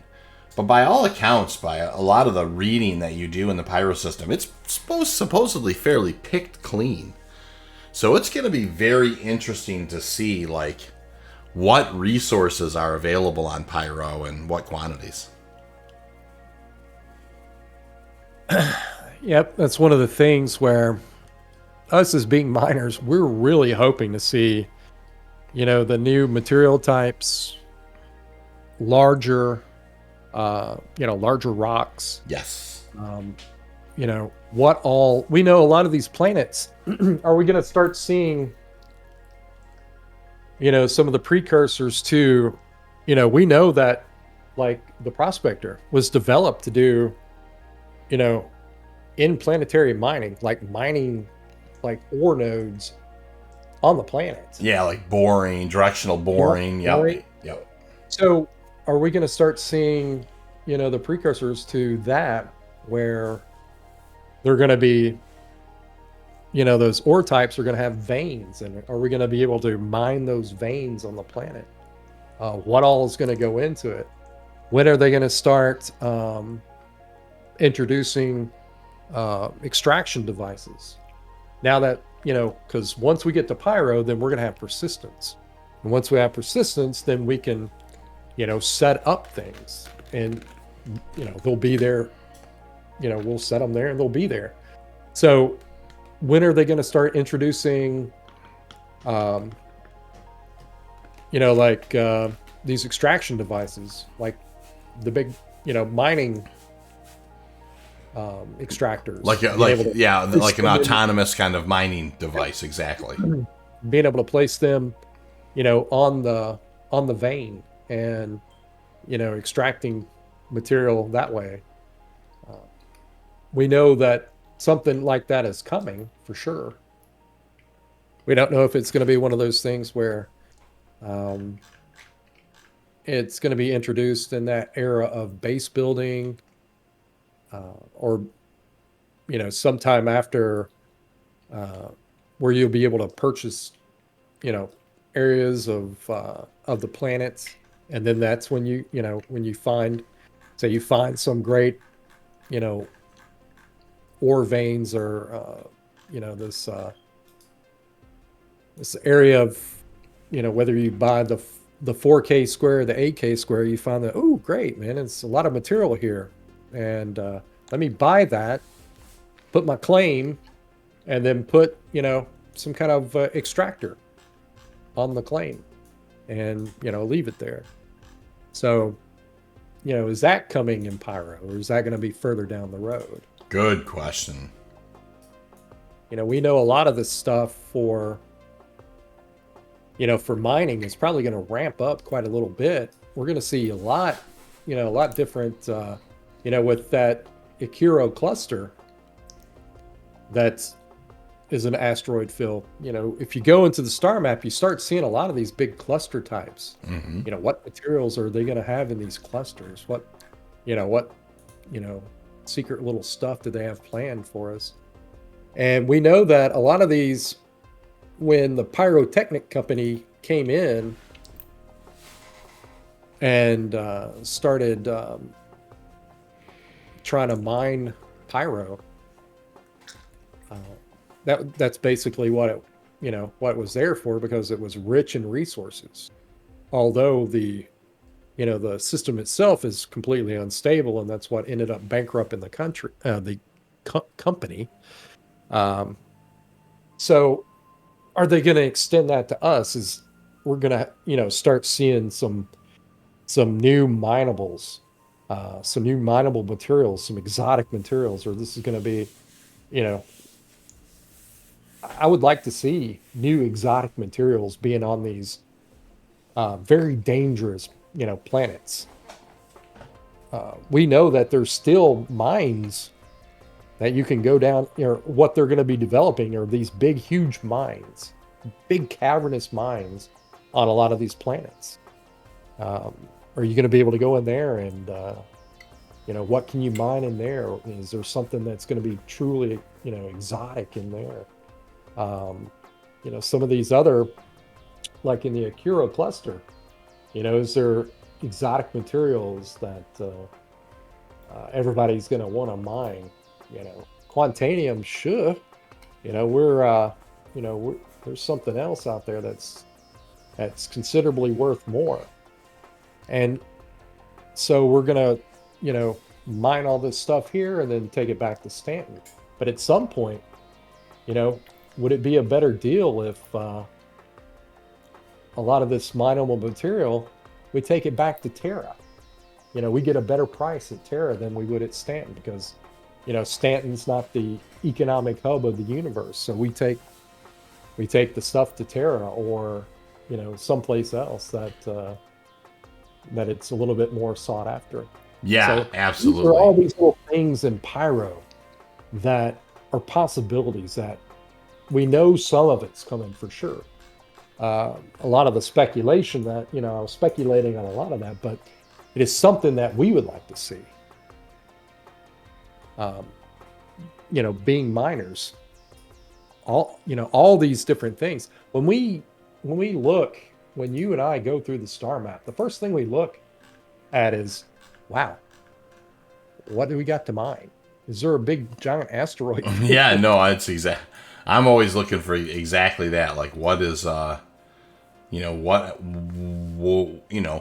I mean, obviously, Pyro's got its incredibly violent system with the solar flares. And then the planets that are close to the actual to Pyro's sun are actually just charred husks. Yeah, So it's going to be very interesting. I mean, a lot of duck and cover. yes, there very well could be a lot of, and they were even alluding to it where like you're going to get some kind of maybe a warning that one of these flares is coming, and even you might have to just kind of take your prospector around the corner and actually get on the other side of a rock to give yourself some shielding from it.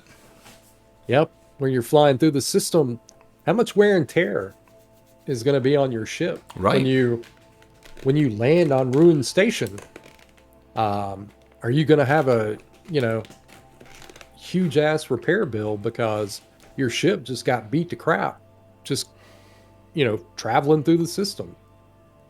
We saw today or yesterday on the progress tracker where they were adding the nebulae and gas cloud formations inside the star map to give you information about those different gas clouds and nebulae, because some of them are going to be too hazardous to fly through.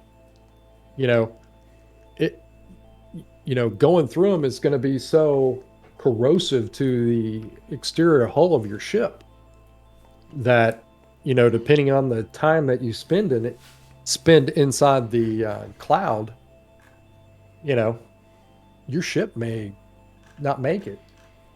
Yeah, so you're absolutely. I mean, that's going to be interesting.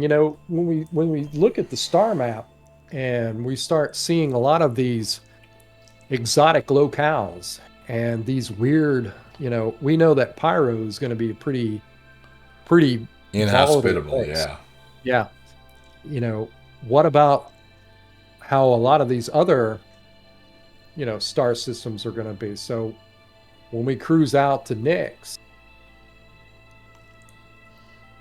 is that, how hospitable is Nyx going to be? We know that there are colonies here because Nyx is one of those systems that kind of has that separatist mentality. It's not part of the UEE. And they kind of got their own little thing going. But it's more stable than Pyro is. But is it more stable than, say, Odin's going to be? And then when you start looking at how they build these systems out, and don't get me wrong, I like the diversity that not every system has to have, 9 planets and 30 moons to each system, that type of thing. Right. But I would like to, kind of like you see in Elite Dangerous, sometimes you pull into these systems, and I know a lot of the systems in Elite Dangerous are procedurally generated and all that jazz. Mm-hmm. But there's nothing there. It's just a star. Right. There isn't even any planets. And if they're taking the time to go through and build, 100 systems, which, is going to be an undertaking for sure. But, for your money, are you going to want them to be a little bit more than 1 or 2 planets that you can interact with? You start seeing it's like, well, what's going to be around these gas giants that obviously we can't land on that planet, or the planet, the planetoids that are too close to the sun, where you look at them, it's like, oh, well, sorry, that whole planet's surface is molten lava because it's so close to its sun. Yeah, I mean, it's funny that you had mentioned, I was just looking at this, for instance, there's a jump point to go to Kano from Pyro, and but it is right by Pyro. I mean, it is. So it makes you wonder. It's like, can a size 1 shield ship get in there? Okay. I Yeah. mean, is it going to be a situation where, if you're anywhere near, if you're anywhere inside that kind of inner ring around Pyro, between Pyro 3, if you're in the Akiro cluster, you might find out that you need to have, unfortunately, it's like it's mole or nothing because it's got a shield that can actually handle the flares that close. Right. We really, there's so much stuff we just don't know and won't kind of understand until Pyro kind of drops. I mean, vast distances and logistics solving issues and what stuff is going to be there and, whether or not ships are equipped to be able to go to some of these hidden hospitable places. And man, is it going to be so thick and fun. It's especially with these jump points. You got your small, your medium, and your large. And just think if you have a capital size vessel and you needed to go from, Pyro to Nyx. And, well, the jump point from Pyro to Nyx is only a medium. How are you getting around? What route are you going to have to take? What jump point route are you going to have to take if you want to get a large ship through that system? How are you going to have to, reroute your course? Like in Nyx right now, the largest jump point goes to the system called Toilet. So am I going to have to jump from some other place to go to that system to be able to actually jump into Nyx with a large ship? It's interesting. I mean, that could really almost raise scenarios where, like, you have huge ships that come to a certain point in space, stop, offload in space on some smaller ships. Oh. Some smaller ships go through the jump points and then just kind of go to this other way state point kind of on the other side of the jump point where there are these huge ships waiting to kind of get loaded up. You know what I mean? So, you might be absolutely right where these large ships are bringing them to the one side of the jump point. There's another kind of empty set that's kind of waiting to pick them up. But you have to shuttle them through the jump point with a smaller cargo vessel. Maybe like you've got like a hull C, it can't fit. You've got like 2 hull C's worth of stuff. And on the other side, you got like a hull D sitting there. But you can use like your hull B's to kind of go through there. Right. Type of thing, and then they're offloading, and then the D is going to go ahead and pick up those things, so because it's going to have much longer range, but you just can't. Neither one of those larger ships can get through that jump point. It's a really interesting point that you're making.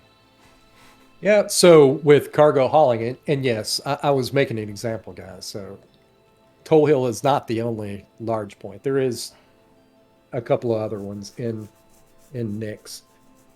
A lot of these systems are gonna, a lot of these systems that have, multiple jump points, like Nyx has 6.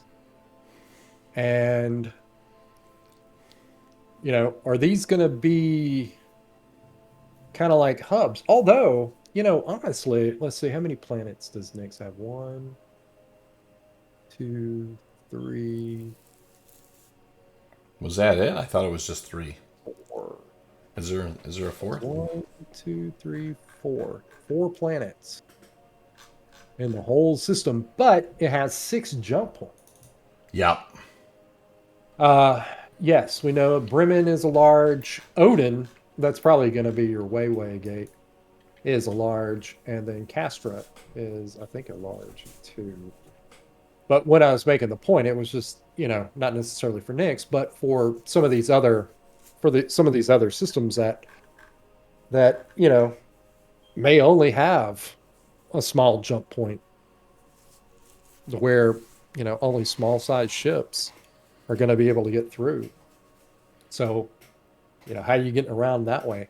And another thing that, while we're on this kind of point of how to get around it in this galaxy is, I know they talked about it earlier on. I mean, earlier that, if you just set your drive and point it in a direction, it may take you weeks, but eventually you'll get to somewhere. If I was wanting to go, let's just take, let's just take some of these systems that are nearby one another.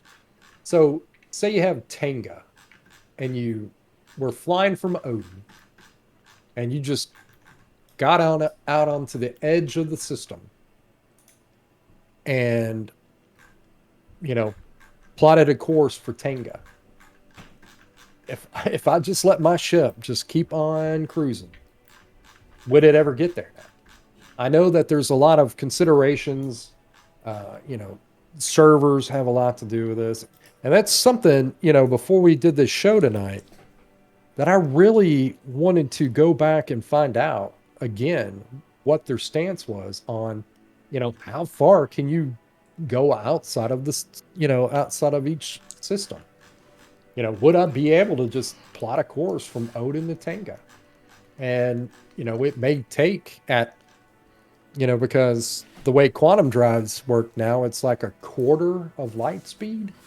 So I know it's not, exactly the way, a galaxy would be laid out in size wise, because, the way a galaxy is, it's, large, way bigger. I mean, we live in the Milky Way galaxy. And from one side to the other, because we have these big spiral, we live in a spiral galaxy. So we have these big spiral arms. And from one tip to the other tip, all the way across, is about 130,000 light years across, which means that it would take you at light speed 130,000 years to go from one tip to the other. And that's small. It's not say it's small, but when you look out there, but celestially speaking, exactly. Yeah, the next galaxy out there is Andromeda, and it's 200,000 miles across. And then you take something insanely crazy, like right outside of it is another galaxy called IC 1101, and it spans 4 million light years across.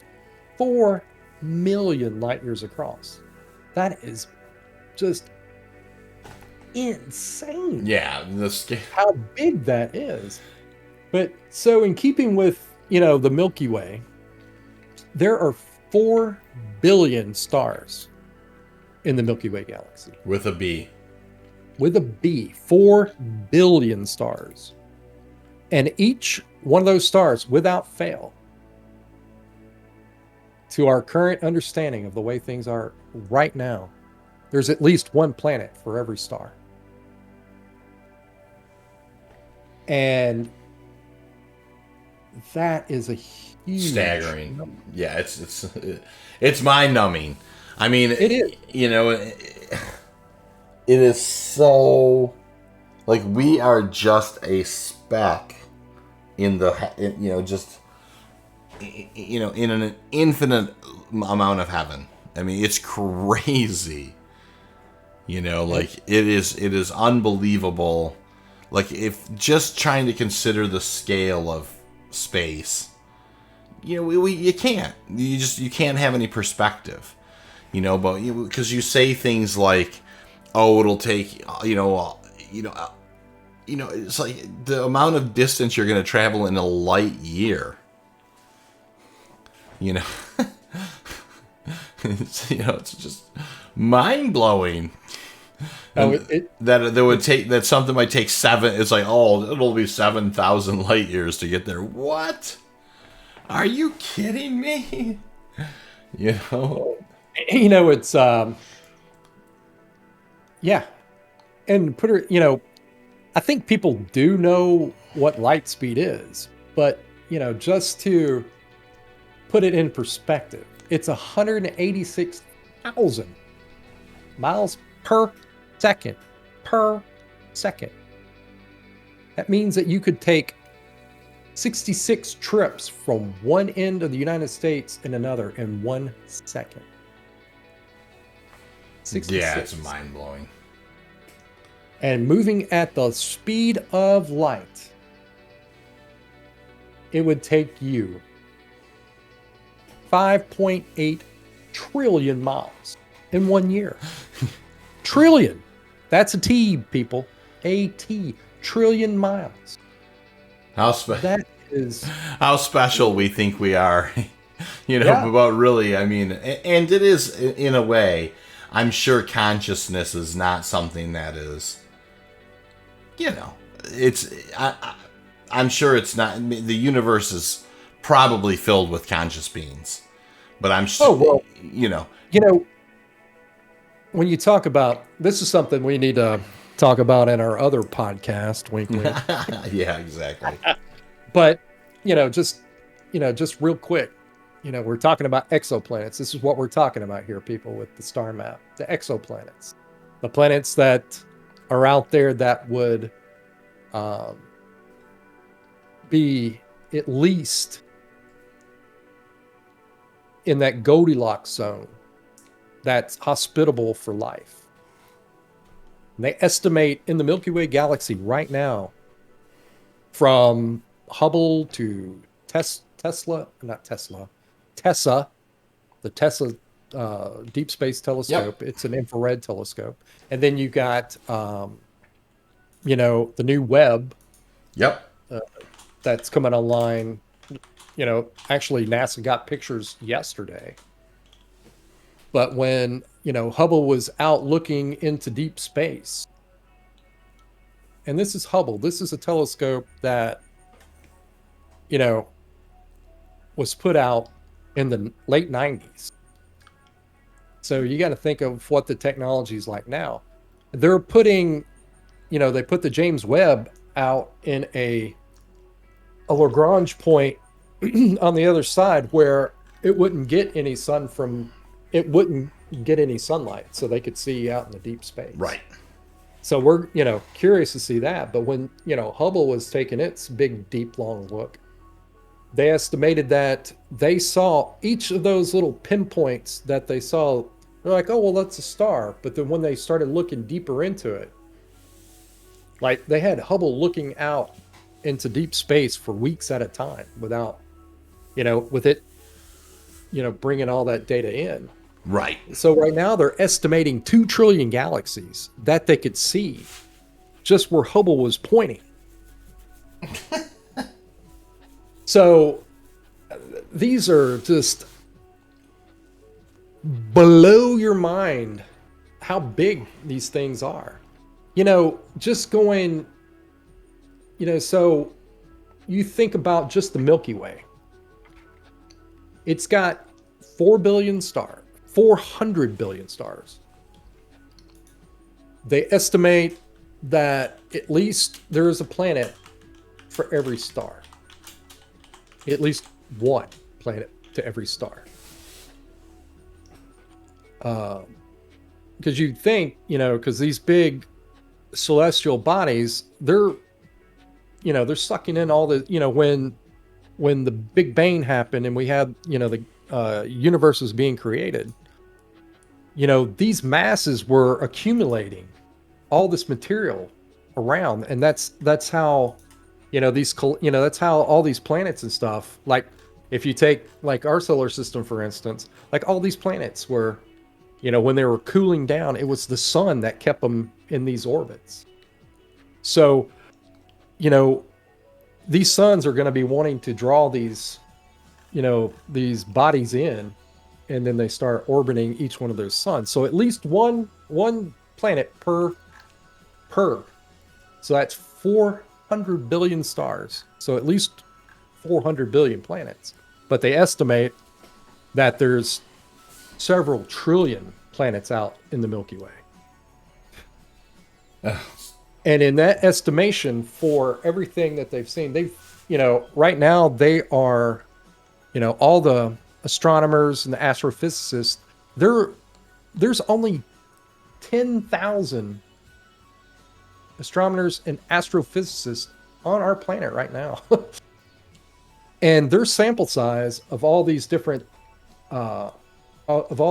star systems that they have to look at to see you know, how many planets each star system and stuff have. They have a sample size that's like, they're right now on their docket is 20,000 systems that, each person has got to look at. And when we were talking about earlier, we were talking about AI.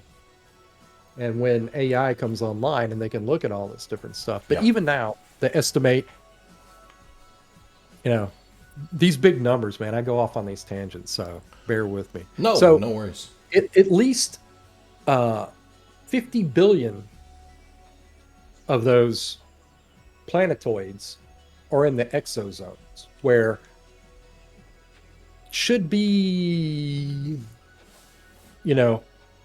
habitable for life. That's what they estimate.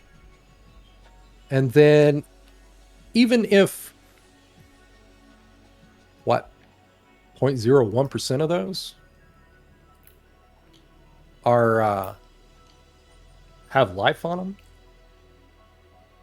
So what I just said, 0.01% of those, 50 million planets, 50 million planets have life on them, just in our Milky Way. And I mean yeah, it's absolutely mind blowing. It's mind blowing. I mean, if you can't look at the scale of, if you've ever kind of just, you realize, like, if on Earth, that you can go down to, like, the super deepest parts of the ocean, and there'll be just kind of like a vent, that's just kind of venting stuff, and there's life there. Yep. You go to the most extreme places on Earth, and you find life there. It's incredibly naive to think that in all those possibilities, that there is not something else that is that's out there. It's too vast. Nope. So if you think about it, the way life got started on this, that first primordial soup, the beginnings of life, that primordial ooze that decided to start crawling out, 4 billion years ago. Those microorganisms. Those microorganisms that hitched a ride on an asteroid. So the materials, that DNA is out there. It's already out there. Yep. And things that happen here, we were talking about mass extinction events and how the planet just seems to right itself. And, when the dinosaurs came out, there was something else. Life keeps forming. It finds a way. It develops. It evolves. It does. If, a nuclear war happened and it freaking wiped everything out, everything, a few 100,000 years from now, things will start developing again. And that's the thing. In a few 100,000 years, it seems we think about the scale of our lifetime. Oh, it seems like such a long time. It's not in the history of the Earth. No, it's a drop in the bucket. It's like a drop in the ocean. I mean, time. The Earth has been here a long, long, long time. Yep, it has. And I guess the thing is, and depending on, how you want to believe that Homo sapiens sapien, how long, we've been here. Yeah. And to go deeper down that hole, that's for another discussion altogether. Yes. But say, you know, we being developed, Homo sapiens sapien has been around for at least, they surmise Homo sapien been around for 2 million years. So Homo sapiens sapien, what we are right now, human beings, you know, we've been around for about 1 million years. Our civilization didn't get started until about 20,000 years ago. Uh, depending on how you want to look at that, is it kind of one of those deals where, you know, like I said, my belief is I believe we've been here a lot longer than what they think we've been here. I think there's been, upheavals and catastrophic events that's happened over the millennia. We can, that is something we're definitely going to have to get into in another podcast. It is. But so I guess the bottom line is, we've been here a pretty good little while as human beings. And, if something displaces us, something happens and we get wiped out, something else will be here. So you have to think in the vastness of all that. And, if like only 0.01% of just those planets that are supposed to be, those exoplanets, planets that are in the Goldilocks zone, if only a small percentage of them, 50 million of them had life. 50 million diverse planets with, all these different species. They developed because, however they're positioned to the sun or how their atmosphere works. And, but we're talking about a rocky planet with water that's in that good temperature range around their sun. But who knows, how things will evolve. Or maybe, maybe the universe is built up of, maybe it's, it's got its own code and things develop. It's like why you ask why, soap bubbles around, because it's the conservation of energy. That's why soap bubbles around. So when, life happens, will it end up, will in all the different diverse species in that 50 million planets that have life, how many of them are going to be intelligent, and how fast did their civilization develop? How, is the conservation of energy, universal?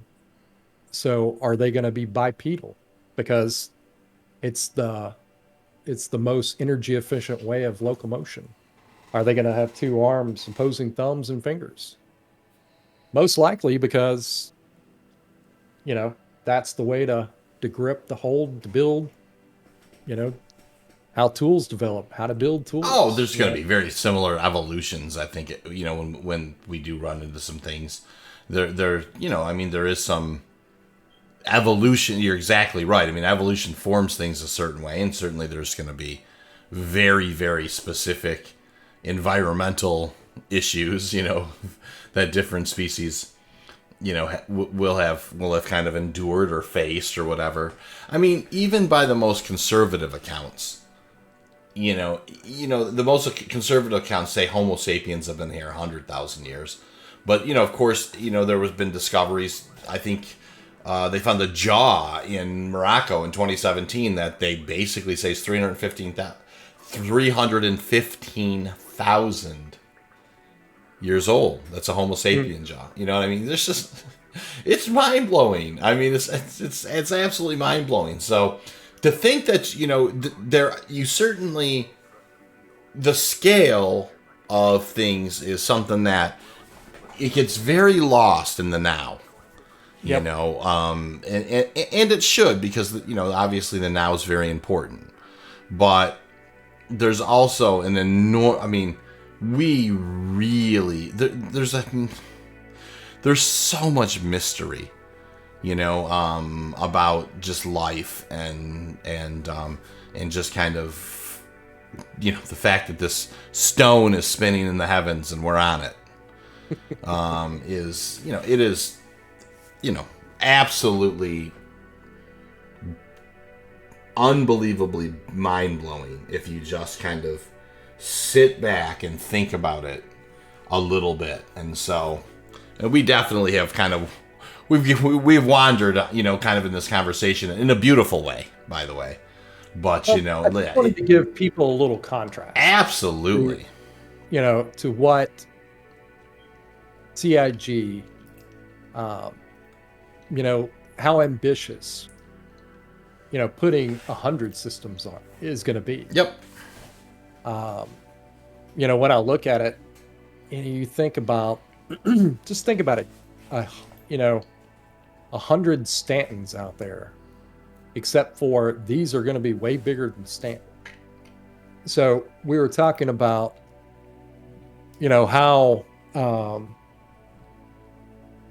how that you could spend months currently, as Stanton is currently, you could spend months messing around in Stanton and still have stuff to do, because they're adding more and more as we go. Yep. So when you think about 100 different places that are going to be bigger than that to go mess around in and explore and to see, I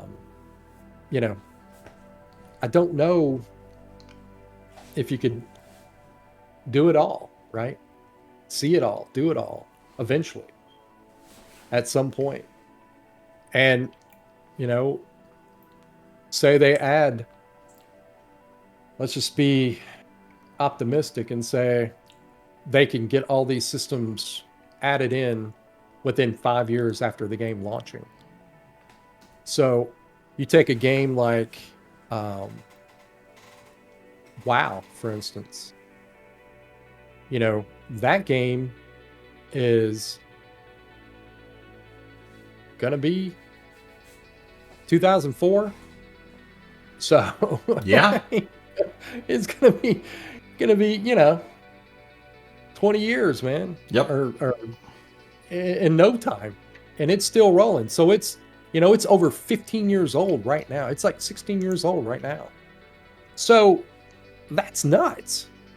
That you had a game that had that kind of longevity, and you would hope something that this size and scale would have that type of longevity.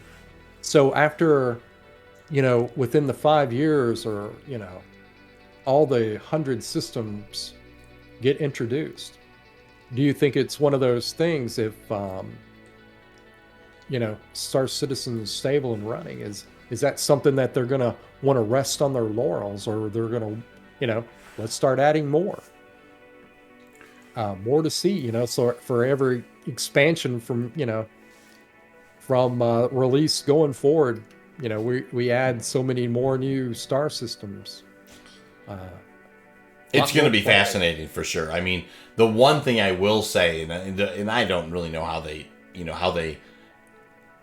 invest, or how they kind of manage their money, and maybe there are some things we could look into that, but they certainly seem to be poised to be able to make a long run. I mean, $500 million is, and I'm sure a lot of that's already been spent, but there's got to be a lot of that still has to be in the bank somewhere. Well, you have to think, these games are like, kind of getting back to WoW, for instance.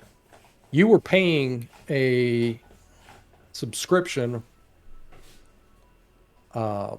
fee, so you're paying $15, and at its height, in its heyday for years, its heyday ran for years. There were like 12 million subscribers. Yep.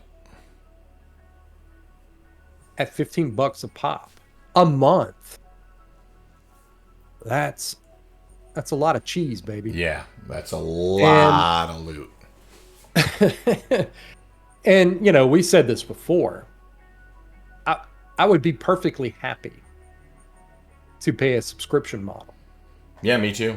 To mean that the game would have longevity. And I would even with the subscription model, I would still be on board with the idea that every time that they had a new idea or had a new concept ship, that they would have a sale. Yep. A new concept ship sale. I'm okay with that as well, And look, none of that stuff has to be exclusive. I agree. No, exactly. And the way I see it, it's just making sure that the game endures. That's the way I see it. So, depending on what they do going forward, I know, a lot of these people are like, I want to make sure that I want to play a free game. Well, shit, dude. I mean, do you think that most endeavors are just some altruistic thing that they decide, I designed and built this game just for you to play for no reason? No, yes, exactly. I want Star Citizen to be incredibly profitable. I mean, Yep. Absolutely. I think, there's, we're still kind of in a fledgling state. There's still a long way to go. There's all sorts of game types and game loops and career paths and ships and biomes and star systems, and there's so much more development work to be done. But what is already here does kind of set the stage for really what could be the most incredible PC game by a mile. And Yep. so Never been done. never even been, not even close, so and I think so having healthy funding, breaking the paradigms, because there's so many people that kind of get hung up with this, that, or the other about the project, and I think a lot of that is reasonable, and then a lot of it's just kind of overblown or hyperbole. I don't really, to me, expanding the game loops, expanding the career paths, kind of eventually kind of getting into doing some crafting, some base building, having some kind of an exploration path, what I mean, forward, all that stuff, I think this game will continue to grow as long as they continue to dream big, Absolutely. And that's, to leave people with this, this is kind of the note that I would like to leave on, is, we really kind of get hyped up when you and I talk about this. We really do. Because we believe in the idea. We're not CGI apologists. We're not fanboys that are just, no. We believe in the idea. Yes. And we want to see that come to fruition. Because, as much as we speculate about all this stuff, we love it. It's a fun, it's what we love to do. We love to speculate, Sure. Because it's such an expansive thing, and all the different gameplay ideas, directions that they can go with it. We started, like looking over all these different star systems. We did, it's like, is there going to be politics involved in this? Or, will we be able to flip these systems over? Like, some of them are uncontrolled. Right. Some of them are burgeoning fledglings. Some of them are Vanduul controlled. Are we going to be able to go in and go, hey man, let's take, is the gameplay going to be in there and go, hey dude, let's go back and take, Orion back from the Vanduul and, make it a human system again, or, Yeah, like player-driven organics, just Viking, we want to set up shop in the Viking system. Is there going to be a way that we'll be able to flip those systems back over from the Van Duel? Or, is it going to be one of those conflict things? Is, how much we push them out? And, it's like all this stuff can be built into the quantum system, right? Yeah. Where the quantum AI rolls in of the Van Duel and they try to take it back, and and we go in as player characters and get the ball rolling, kick out all the Van Duel, and then the assumption AI comes in, the quanta rolls into and they start, if we start putting down, we start doing mining and things like that, then the AI will start doing that too.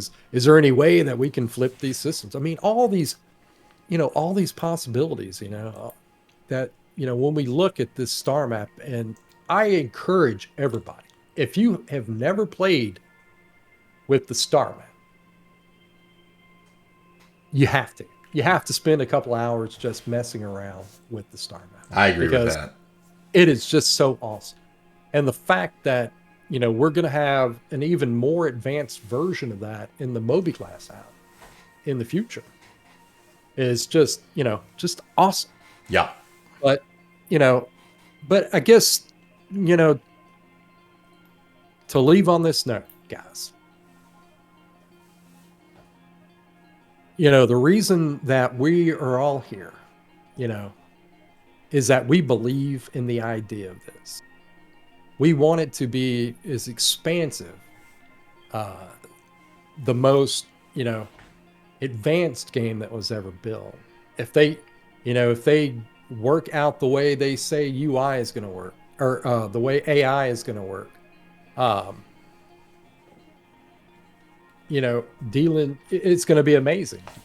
Well, and just take quanta in subsumption. You know what I mean? It's a fascinating concept. You're absolutely right. So, yeah, all this stuff is, still being built. Sure. Is it stuff that we talk about every week? You absolutely, because, we're passionate about the idea of it. Absolutely. And we want to help it along, make sure that this dream happens. A lot of these people, it's we've been backers for a long time, and hey man, it's been a long road. It really has. But I think we're at that point where, things are just going to start blowing up, and it's going to be amazing. And we're looking forward to seeing it all. And, do I think that 100 star systems, can you go see them all? I hope to. I hope to see, I hope there's a lot more to it. Maybe down the road, we add 100 more. So, that's the kind of longevity I'd like this game to have. And, we're excited to, see it unfold. And we're going to be here and talking about it. So you guys make sure that you come back and to listen to us go on these rants and tirades. And how fun we feel like a lot of this stuff is going to be. Speculation. Yeah, that's our bread and butter, man. We love that stuff. But, we love all you guys out there, too. That's why we do it, It's something that we love, and we know you guys do, too. So I think we need to wrap it up. Well, brother, I don't disagree. It's been a lovely conversation. It's definitely, I think we've kind of, a couple of times we've definitely kind of put her in 4-wheel drive and got off the beaten path. It's what's so funny to me, though. The last thing I kind of want to say is, we had this concept of talking about kind of the, the star map a little bit and like all of the different, it's such an enormous conversation that we really ended up focusing on just kind of the next little bit of it, right? Pyro, Nyx, Odin, Terra. You know what I mean? So, it is going to, it's going to blow up way beyond that stuff. But in between here and there is going to be an amazing amount of fun, crazy moments, gameplay. It is going to be a fascinating journey for sure. So I just want to say to everybody, if you've hung on this long, thank you so much for listening. Thank you so much for being supportive of the of the channel, of the podcast. Please do like, sub. Please let us know if there's anything that you want us to talk about in the future. If you made it this far, for sure you must be enjoying this as much as we are. So without further ado, Zal, please sign us off, sir. Guys, thanks coming back week after week. We love doing these things. And we'll see you next week on the Rock Runners Report.